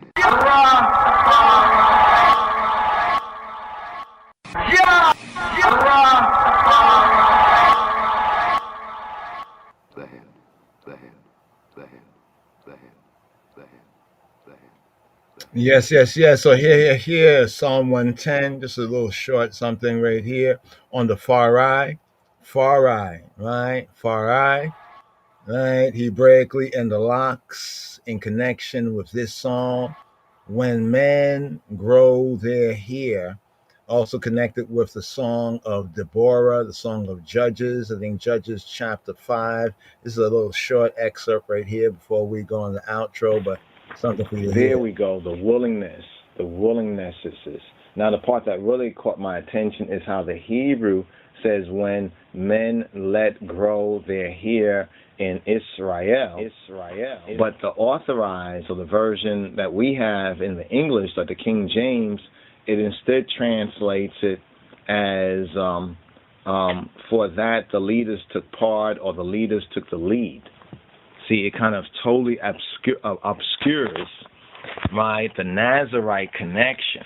Just so we see the Hayel connection, right? We see the Ami, the people, Amhara, right? So we have the people, Amika, right? We have the people connection, even in the word, where the very same key words have survived, and the same key words are found both in the Ethiopic as well as the Hebraic. And those are the key, how can you say, those are the key, those are the keys. Those are the signs right there.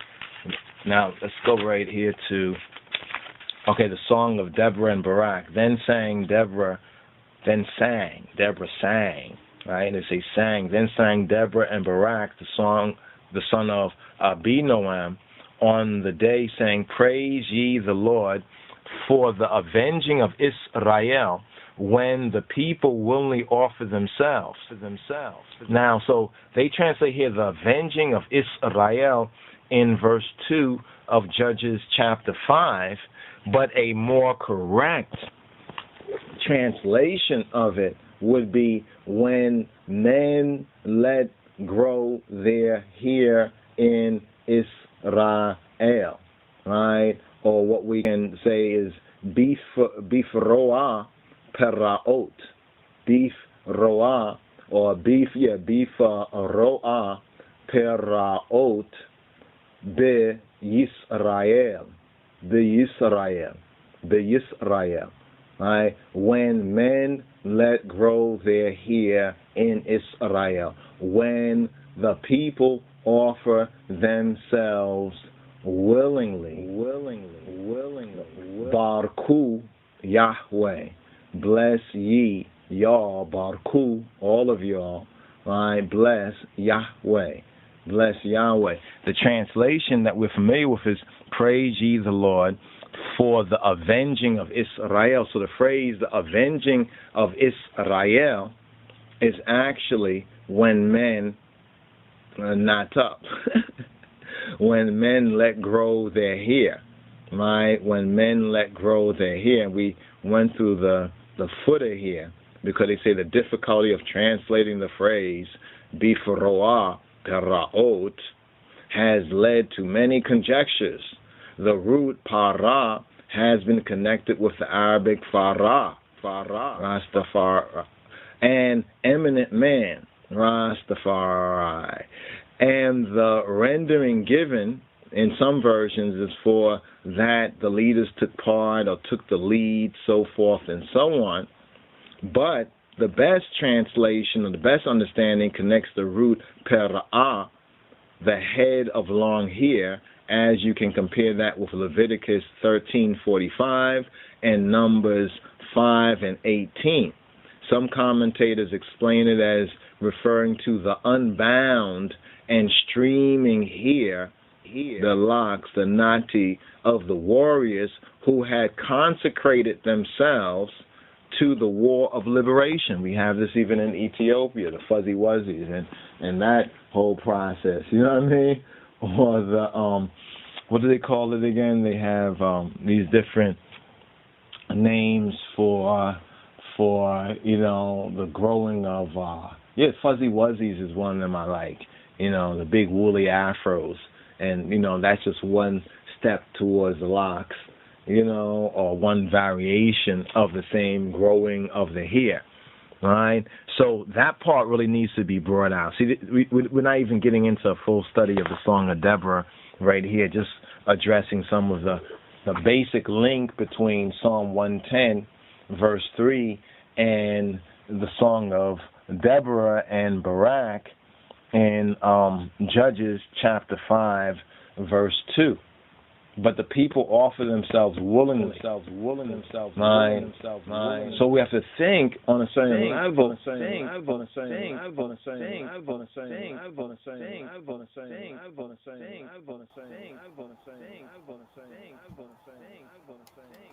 Yes. Okay.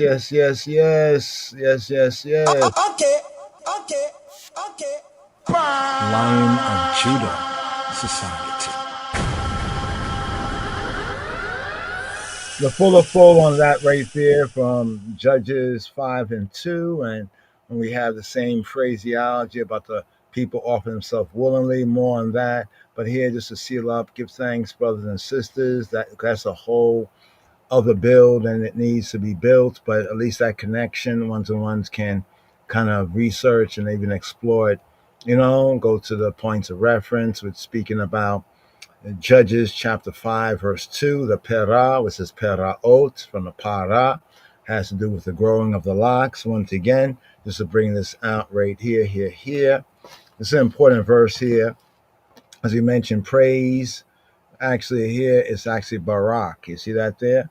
You would think that it's like hallelujah or whatnot like that. But here in Shoftim, Judges chapter 5, verse 2, it links with our psalm right here, I think verse 3.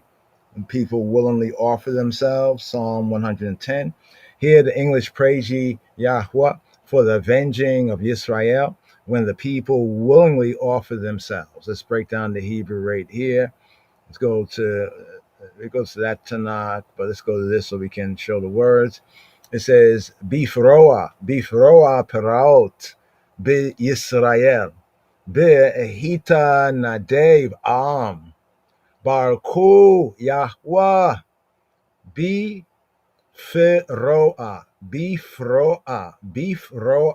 Now the translation, let's do this right here, just on this one verse here. So we're going to zoom in on this one verse. Now look. You say, no, it means exactly what KJV says. Okay. Because the BBE says, because of the flowing here. You see it right here? All right. Bifroa Paraot. Had a discussion with Captain Zani, I think, on Lawrence, what you know about God and chosen people back in the days. We had that kind of discussion right there. It was the same point, but we didn't have this point right here to follow it up on top of the other points. But here, BBE has it because of the flowing here of the fighters in Israel. Because the people gave themselves freely, give praise, Baruch. Actually says, bless you, Yahweh, Baruch, Yahweh, praise, more better, bless. BSB says, when the people take the lead in Israel. Now, looking at, well, how is it, not just pointed, but how is it to be vocalized? Beef roa peraot. Beef roa peraot. Some interpret it as when the princes take lead in Israel, when the people volunteer, Baruch Yahweh. Here, easy English is always kind of wild, but we look at it briefly here. When the leaders of Israel rule, when the people are happy to obey, this is a paraphrase, not a translation. Tell them that God is good. Oh my goodness, like we get it, right? But here's the Hebrew. Bifroa peraot b'Yisrael. KJV says, let's scroll down here, right? KJV turns the verse around. The verse, if they translated it directly, it'll be for the avenging of Israel when the people willingly offer themselves. But that's a bad translation, KJV, all around right there. The Hebrew, Bifroa, Peraot, B'Yisrael. Bifroa. So here we have the farah, to act as leader, to let loose. Really, the more the sense here, Pharaoh, to let loose. To let loose what? Right? To let loose, right? Be Pharaoh and letting loose the para and letting loose the leader, the commander. No, para. It's not para, but it's pera, right? The pera, here is the pera, peraot. Beef roa peraot. This is to Zion Nasi Abdiel's point about why the grammar, understand the grammar, the dictute of the Hebrew is so important, right? Because if you just go to Strong's and not understand how it's actually to be said, you won't know what you're really saying, and you'll be reading one of the aspects of the word, but not as it is in the verse. You see? Here is beef roa in the letting loose, beef roa peraot, in letting loose of the pera. What is the pera? Peraot is the plural, not the para. It's not para, it's pera. Pera, here we go to pera. So they have an entry for the pera. The pera is the hair, the hair of the head, the locks. In the primary sense, the first sense, the secondary sense is the leader, right? The leaders. That's why I mentioned in the audible, the fuzzy wuzzies. We have that example, or even the mau mau, or there's other such examples. Ancient times among these cultures, our cultures, among other cultures as well. But here, the context right here, it says the hair as disheveled, locks. It's telling you right here. So locks in the Bible. Now the verb, see, because how do we know that it's peraot? It's bifroa peraot. It's letting loose the hair and not the leader, right? Or the leaders. Because it's not the verb. Pera is the noun, right? Para is the verb. You check it? Pera is a noun. And it says peraot, the plural, right? So it would never be the lead. It's the verb. So the para, right? So even though you might use, here's where knowledge of the Hebrew is important, because you might use Strong's here, and you'll be getting to the root verbs, but because you don't read, if you're not able to parse it correctly according to the grammar. See, we talk about the pointing, the vowels, but it's more about the grammar. Beef roa, in letting loose, when let loose, the peraot, when letting loose the locks, the Yisrael, when the locks are let loose in Israel, then it's on. Right? In other words, when the locks are let loose in Israel, beef roa peraota be Yisrael. Why do you think when Rastaman started to grow the locks, it was we get things like Coral Gardens and other things, other episodes like that? Why do you think they're so brutal against the Mau Mau? Why do you think? Right? Remember, it's them that translated these things from our things, right? Because they understand. So it says for the avenging of Yisrael, right? That's the consequence when they start to let their locks. It's like saying when they let their locks grow, let it loose. It's like it's on. It's on. You know what I mean? It's like the Samson effect, right? Beef roa, but in the good way, in the overcoming way, right? Because Samson's a lesson too. Beef roa peraot be Yisrael behit behita nadeb am. When the people, even the heat nadeb. So you look at the word offer, willingly offer, it's nadab. But did you hear what I just read? Heat nadeb. Hita nadeb. What is the heat nadeb? The heat nadeb, right? It's the heat pa'el sense, right? With the beta sentia, the be, by way of in behita nadeb, in and when the people, the sense of when, in the sense of when, behita nadeb. So somebody would look up right here and say, oh, it's nadab. I'll say he's not dead. They say, no, it's nadab, because they don't understand the vowels. They don't understand the vowels in the sense of the grammar. The grammar. Heat's not dead, but heat's not dead. So the heat's not dead is the heat's pa'el. You see the heat's pa'el there? Heat's not dead. So even in the what you call them, well, this is not Strong's. This is actually the BDB.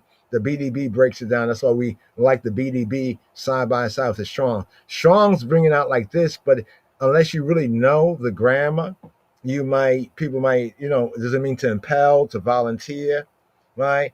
More to present spontaneously, right? It's this sense right here, to volunteer. Heat, right? Heat's pa'el, right? Behita nadev am. Am is the people. When the people, hita nadev, hita pa'al, hita nadev, nadab. So we take the word nadab and we throw it in the hita pa'el sense, right? It is hita nadev, right? When they volunteer, when they like offer, it could be to offer free will offerings, but they are presenting themselves, right? The reflexive, they are offering themselves. It's like one let their locks loose, and the next one say, yeah, yeah, that too. So it's kind of like reflexive.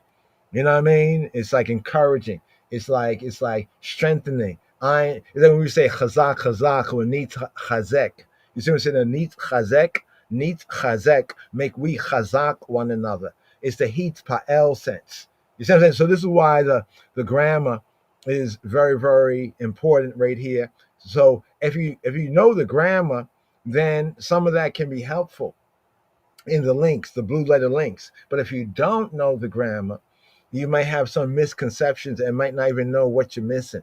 You know what I mean? Because you'll see the definition, but you won't be able to discern like that sense of the word right there. Behita nadeb. Behitanadeb. How is the root word nadab, and this is hitanadeb. What's a hitanadeb? It's a hitpael sense. It's a reflexive sense. It means that when it says when the people offer, it's a sense of offer themselves willingly.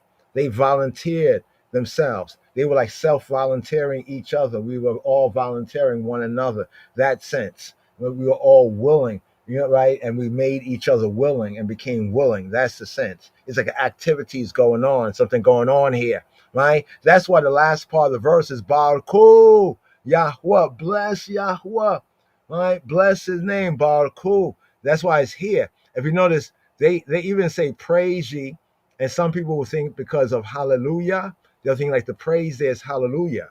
That's why you can't deep end, right, on this. It's Barak. We show this over and over that sometimes, King James would even freestyle something, and it's not accurate. I understand why even Zion Lex had made a statement some years ago. Don't remember it fully, but it was like, what he thought about the King James version, right? But then many of our people are coming from a certain level, and those who can, right, kind of show and prove, like look, this takes you to a certain point. You use it like this, so it's a stepping stone. If you don't, then it can become a stumbling block. Ouch, right? So you see at the end here, Baruch, the highlight is at the end, but then it says praise ye the Lord in the beginning. But you see how the other translations, like even the ISV, wow, I gotta listen. Usually, I'm not an ISV. I really just like the Tanakh. I really like just the scripts. I could tolerate KJV because the blue letter words are there, so we can at least point it as a point of reference when we put it side by side with the Tanakh, like the blue letters, where every word is blue lettered, right? If you understand the the vocabulary, not the vocabulary, but the grammar, the structure, the build, the binyan, how it's built.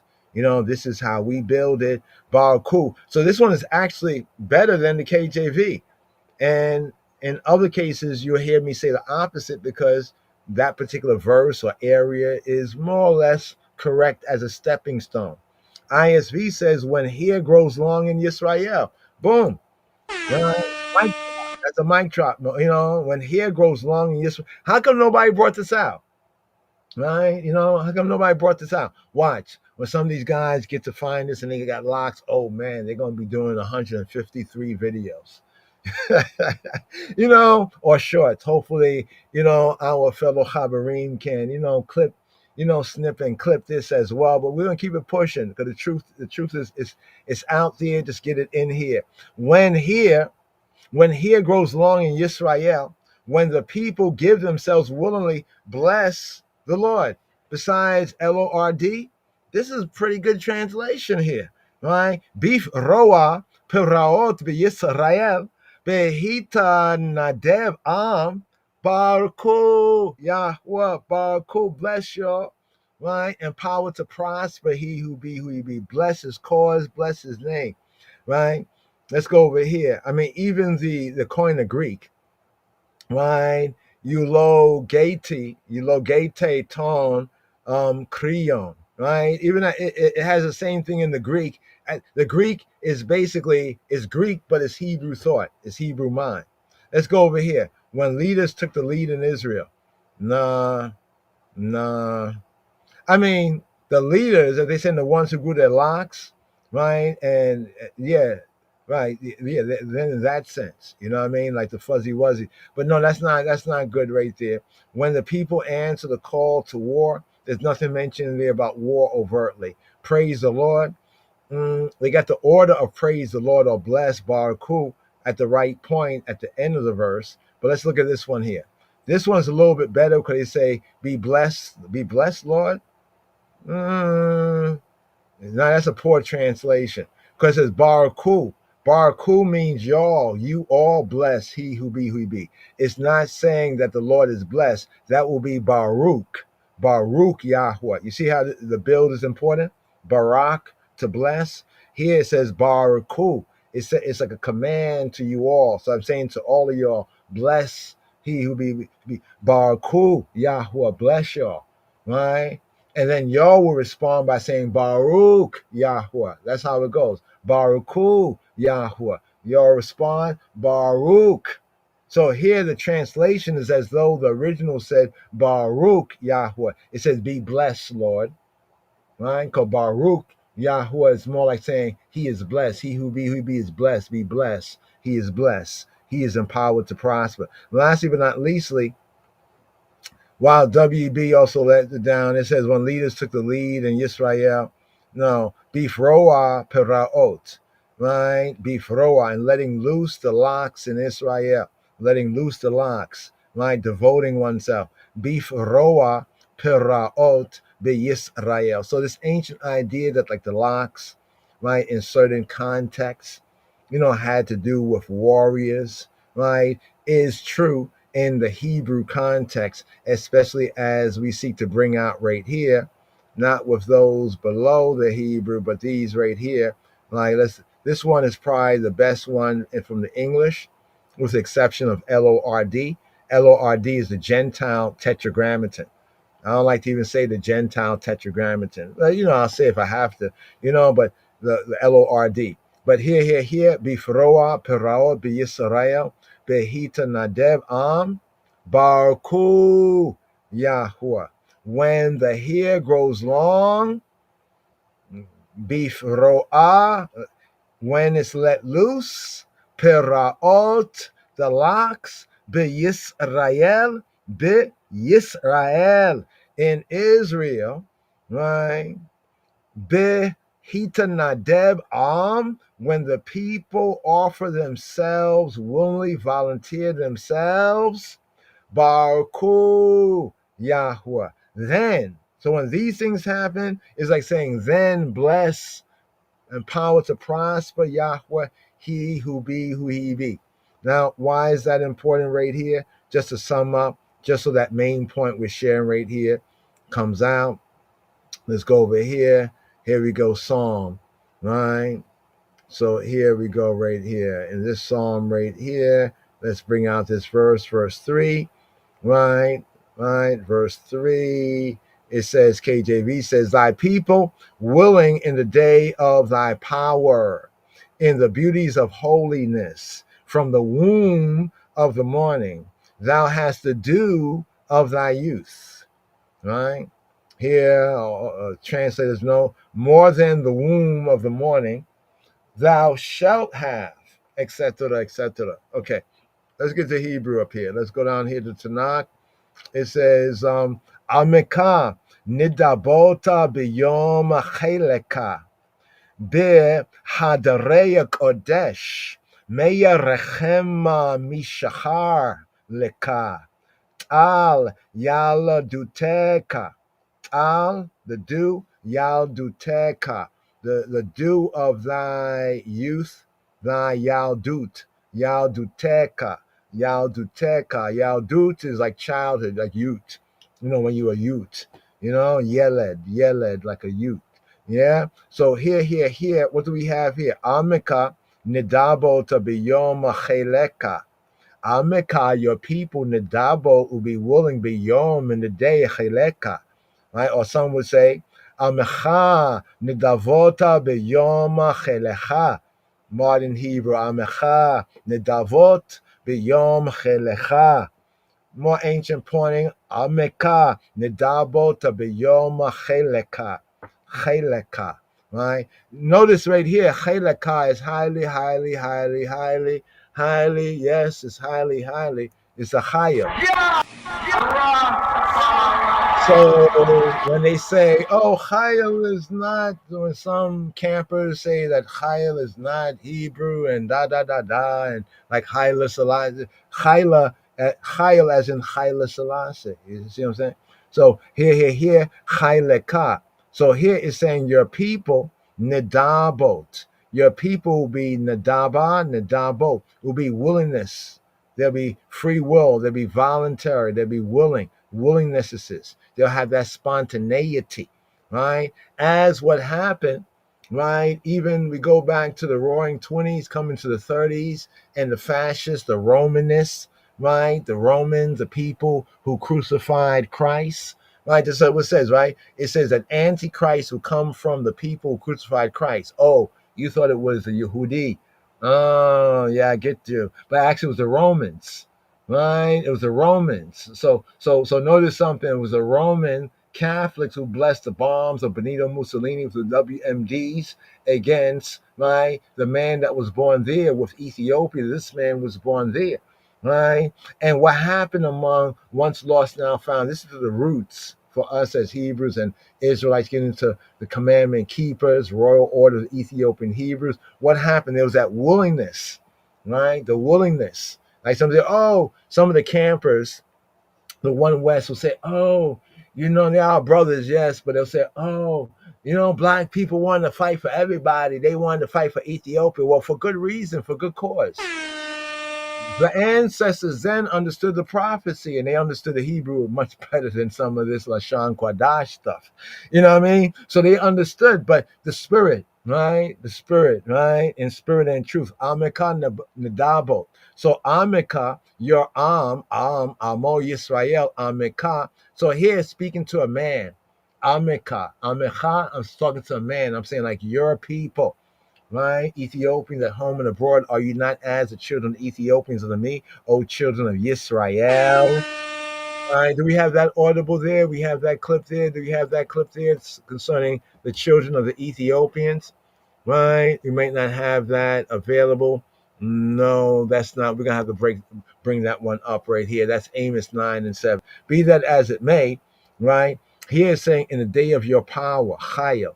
But Chayil in some sense can be power, might, efficiency, also can be wealth in the sense of army. So some say in the day of thy war, right? It says right here, it says, Be Hadarei, right? Be Hadarei. The Hadar is the ornament, the splendor. Notice how when we look at like the Ethiopians from that day and that time of the King Messiah upon the throne of David, right? This man born there, you see that even the coronation and even in the other battles of the Judeo-Coptic, we can say the Judeo-Israelite Ethiopians, they're wearing all that, the warrior outfits.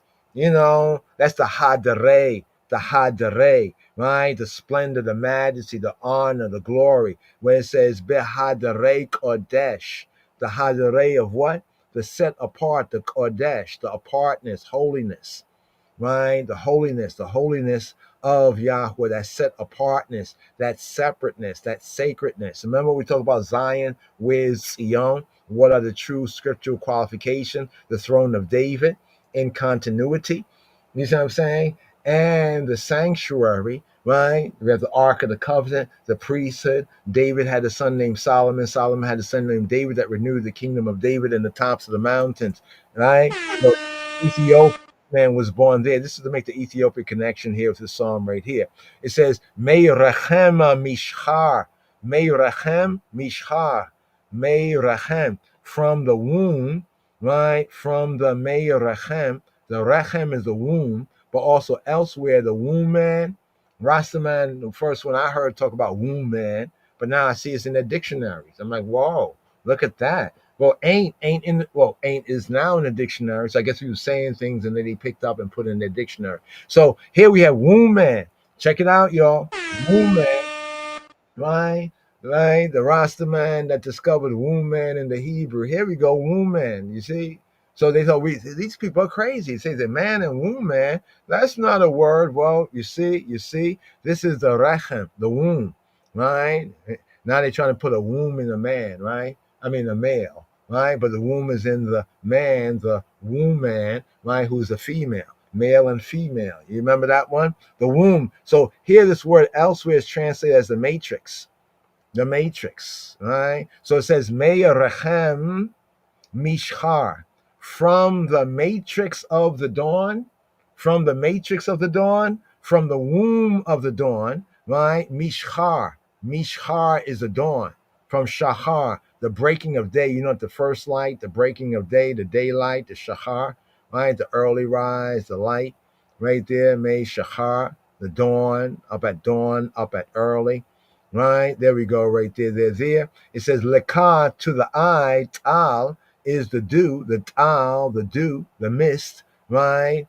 Yalduteka of your youth, right? This is the verse that, as a background of study and link, we just linked with what was that? Judges, Shoftim, chapter 5 in the Song of Deborah, when it speaks about the willingness, offering oneself's willingness in the day of your power, Chayleka, the day of your Chayil. So we have Chayil, right, in the Hebrew, right? So, ones who like Dr. York, and he tried to write a book against the Lion of Judah Society back in the day. Is Haile Selassie Christ. He was trying to gun, against the king's men, the King of Kings and the King's men, and against LOJ Society. And he came out that stupid, it's not even a Hebrew. The name is not even Hebrew. I thought the guy actually knew something, but I guess those sisters that researched, they did their research well, right? And he faked the funk. Right? He knew what he knew, but, when he went that way, he really went wrong. But he did worse than that. But anyway, pray for the victims. You know what I'm saying? But right here, your people give themselves gladly in the day of your power, Chayleka. Your people shall be willing on the day of your battle, Chayil, right? When you fight your enemies, that's the easy English. Fight your enemies. Your people will give you help in the early morning on the day of battle, right? The day of battle, right? The day of battle right there. There we go, the day of battle. Your young men will be there on the hills around Zion. Well, contextually, we can apply it to Ethiopia right there. With Ethiopia, this man was born there. Just to make the connection right here with this psalm, right? This Melchizedekian psalm right here. This is a psalm of Melchizedek right here. It's also a messianic psalm, also Messiah, also Yeshua. He makes mention of this. But just to sum it up right here, to seal up, the priest king at the right hand of Elohim. When the Pharisees were gathered together, Yeshua asked him, what think you all of Mashiach? Whose ben is he? And they said, Dawid, let Dawid. And he said to them, how then doth Dawid beruach, in spirit, call him Adoni, right? Saying, right, the Lord, Neum Yahweh Ladoni, right? The oracle of Yahweh, or the Lord said to my Lord, sit thou on my right hand until I make thine enemies the stool of thy feet. If Dawid, this is Yeshua's reasonment, right? If Dawid then calls him Adoni, my Adon, my master, boss, sovereign, right? How is he Beno? How is he his son? And it says that no man was able to ask him a word, neither durst anyone from that day forth question him further. Just to show how important this psalm is, both in its so-called Old Testament, right, context, and also in the Berit Chadash sense. To the priest king at the right hand of Elohim. Messianic psalm right here. And here's some dub-wise for the outro. Whoa. So right here. Shema Yisrael. Here's a little 3-in-1 right here. It's a small but very important psalm here. Little 3-in-1 right here. Shema.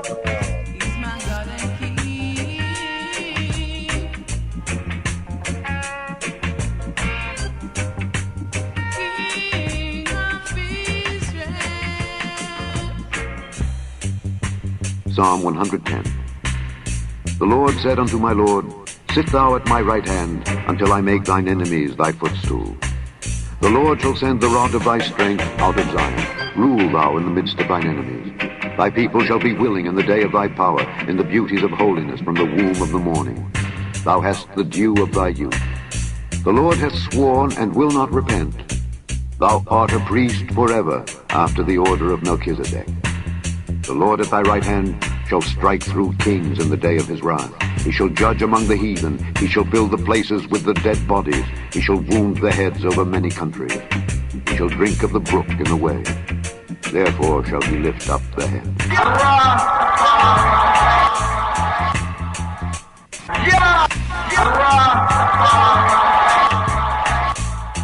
The head, the head, the head, the head, the head.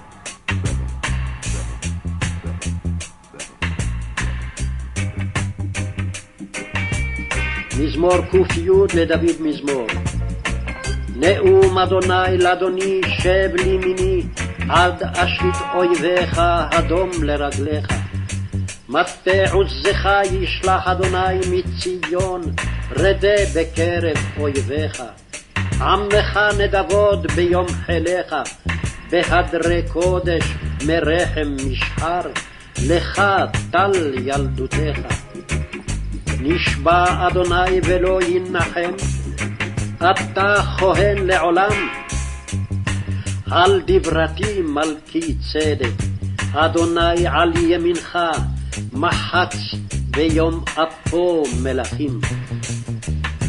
ידין בגויים מלא גוויות, מחץ ראש על ארץ רבה. מנחל בדרך ישתה, על כן ירים ראש. መዝሙር 109 በቅንፍ 110 የዳዊት መዝሙር። እግዚአብሔር ጌታዬን ጠላቶችህን ለእግር መረገጫ እስካደርግልህ ድረስ በቀኜ ተቀመጥ አለው። እግዚአብሔር የኃይልን በትር ከጽዮን ይልክልሃል፣ በጠላቶችህም መካከል ግዛ። ካንተ ጋር ቀድሞ በኃይልህ ቀን በቅዱሳን ብርሃን ከአጥቢያ ኮከብ አስቀድሞ ከሆድ ወለድሁ። እንደ መልከ ጼዴቅ ሥርዓት አንተ ለዘላለም ካህን ነህ ብሎ እግዚአብሔር ማለ አይጸጸትም። እግዚአብሔር በቀኝህ ነገሥታትን በቁጣው ቀን ይቀጠቅጣቸዋል። በአሕዛብ መካከል ይፈርዳል፣ ሬሳዎችንም ያበዛል። በሰፊ ምድር ላይ ራሶችን ይቀጠቅጣል። በመንገድ ከፈሳሽ ውሃ ይጠጣል። ስለዚህ ራስ ከፍ ከፍ ይላል።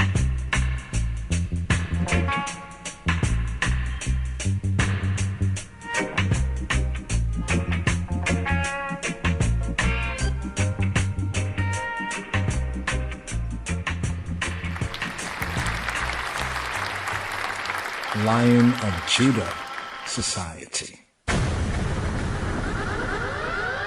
Yes, brothers and sisters. I got this classic right here. Just want to share on the outro right here. May his memory be a blessing. Kokati. That right there. Okay, the first of all, before we get into Kokati on the outro right there, that's the King of Israel. Hugh Mundell right there, classic Hugh Mundell dub right there. But here for the outro right here, Kokati, Israel's King right here. Shabur Tov, looking forward. You know, this Shabur right here, some special things coming forward, like to share with the eye. You know, there's a Zion Lex. He got his with the brother Shah coming forward. I think it's Friday, as well as Zion War Child, right? As well as I think it's coming forward to Friday around the same time. You know, at least the same. You know, coming up in the fullness of the Shabua here. We got this 9th sabbatical study for the Shabbat Strong, Wayyesheb. You know, more to come forward. But right here. Kokati, let's switch it up right here for the outro right here. The B-Day. Let's get the B-Day. There we go. Right? Some of the elements of Zion. Right? The elements of Zion right here. We have the Ark of Covenant. Right? We have the Davidic, Davidic monarchy, the key, right here. Classic. Oh, Lordy, Lordy, for all the tribe of Israel, we just let them know that Israel's king is Israel's God. In oneness they say, yes, I'm mad. Israel's king is Israel's God. In oneness they say, tell them I'm mad. Boy, well now, we've come to one conclusion. No more of the Babylon inspiration. I has made a resolution. It will be the Rastaman redemption alone. Hey. Now I know that Israel's king is Israel's God. And oneness they say, I must say mad. Israel's king is Israel's God. And oneness they say, I must say mad. Ooh, exalt ye the name of the King, come before his presence with singing. Know that he is the irater, and it's he who irate us. Now we are the sheep of his pastors, entering his gate with praise. Cause now I know, Lord, I know that Israel's king is Israel's God. In oneness them say, I'm mad. Yes, Israel's king is Israel's God. In oneness them say, yes, I'm mad. Ooh, the only one found worthy to release the 7 seals and to break their band asunder and to set all captives free. Hail to the King, Haile Selassie, His Imperial Majesty. Hail to the King, Haile Selassie, and that's a power to the Trinity. Cause Israel's king is Israel's God. And oneness them say, I must say mad. Israel's king is Israel's God. And oneness them say, yes, I'm mad. Who will order now for all the tribes of Israel?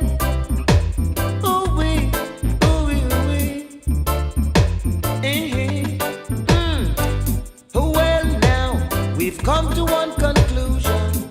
No more of the Babylon inspiration. I has made a resolution. It will be the Rastaman redemption alone. Yes, I know that Israel's king is Israel's God. And what else them say? I'm mad. Israel's king is Israel's God. And what else them say? Yes, I'm mad. Why? The only one found worthy to release the 7 seals and to break their band.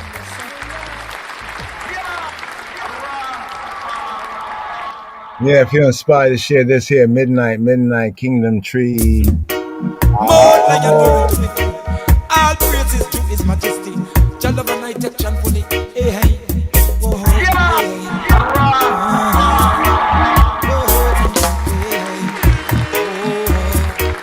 Because we take out the colonial chains. After how I come here, blood ships and sail.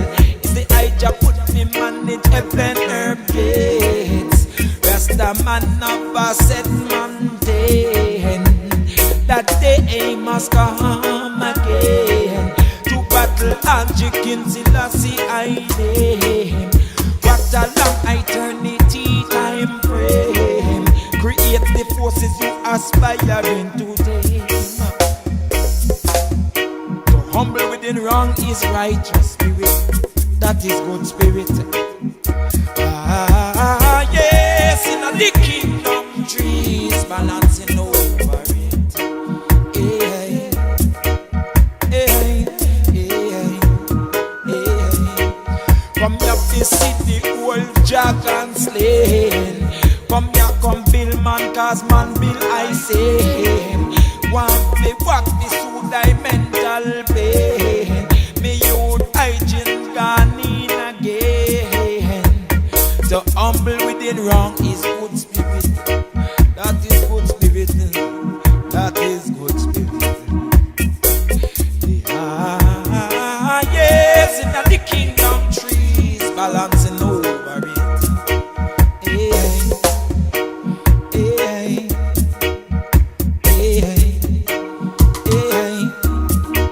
Technological pruning hooks and plowshares.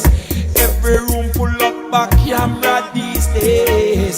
But your mama don't say change your ways. Federal crab gun, this squeeze, listen in the end. Listen in the end.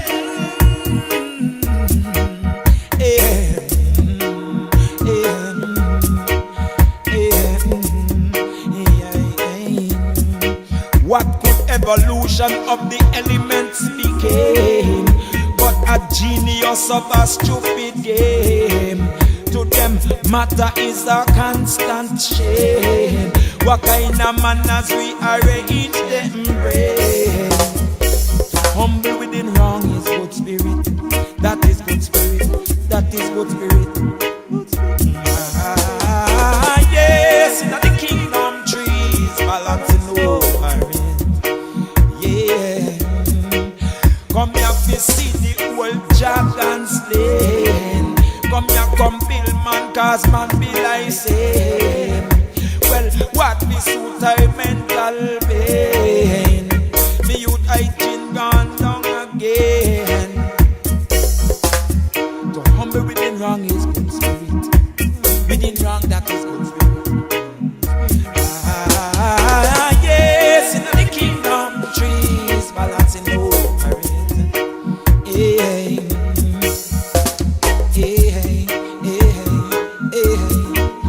Because we the cut of colonial chain. After a while come your blood ships sail. It's the Ija put we manage heaven gates. Rasta man of us and plantain. That day must come again. To battle at Jikin till I see I name. What a long eternity time frame. Create the forces you aspiring to tame. Yes, in the kingdom trees balancing over it.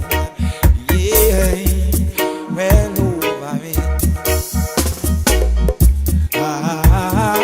Yes, in the kingdom trees balancing over it. Yeah. Lion of Judah Society. Thank you, whatever you have done. Thank you, my brethren, for all your contributions. This discipleship radio broadcast has been made possible by donations from audience and listeners like you.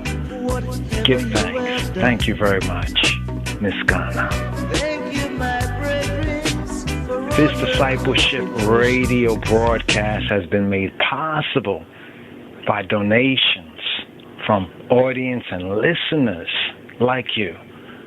Give thanks. Thank you very much, Miss Ghana. Whatever you have done. Thank you, my brethren, for all your contributions.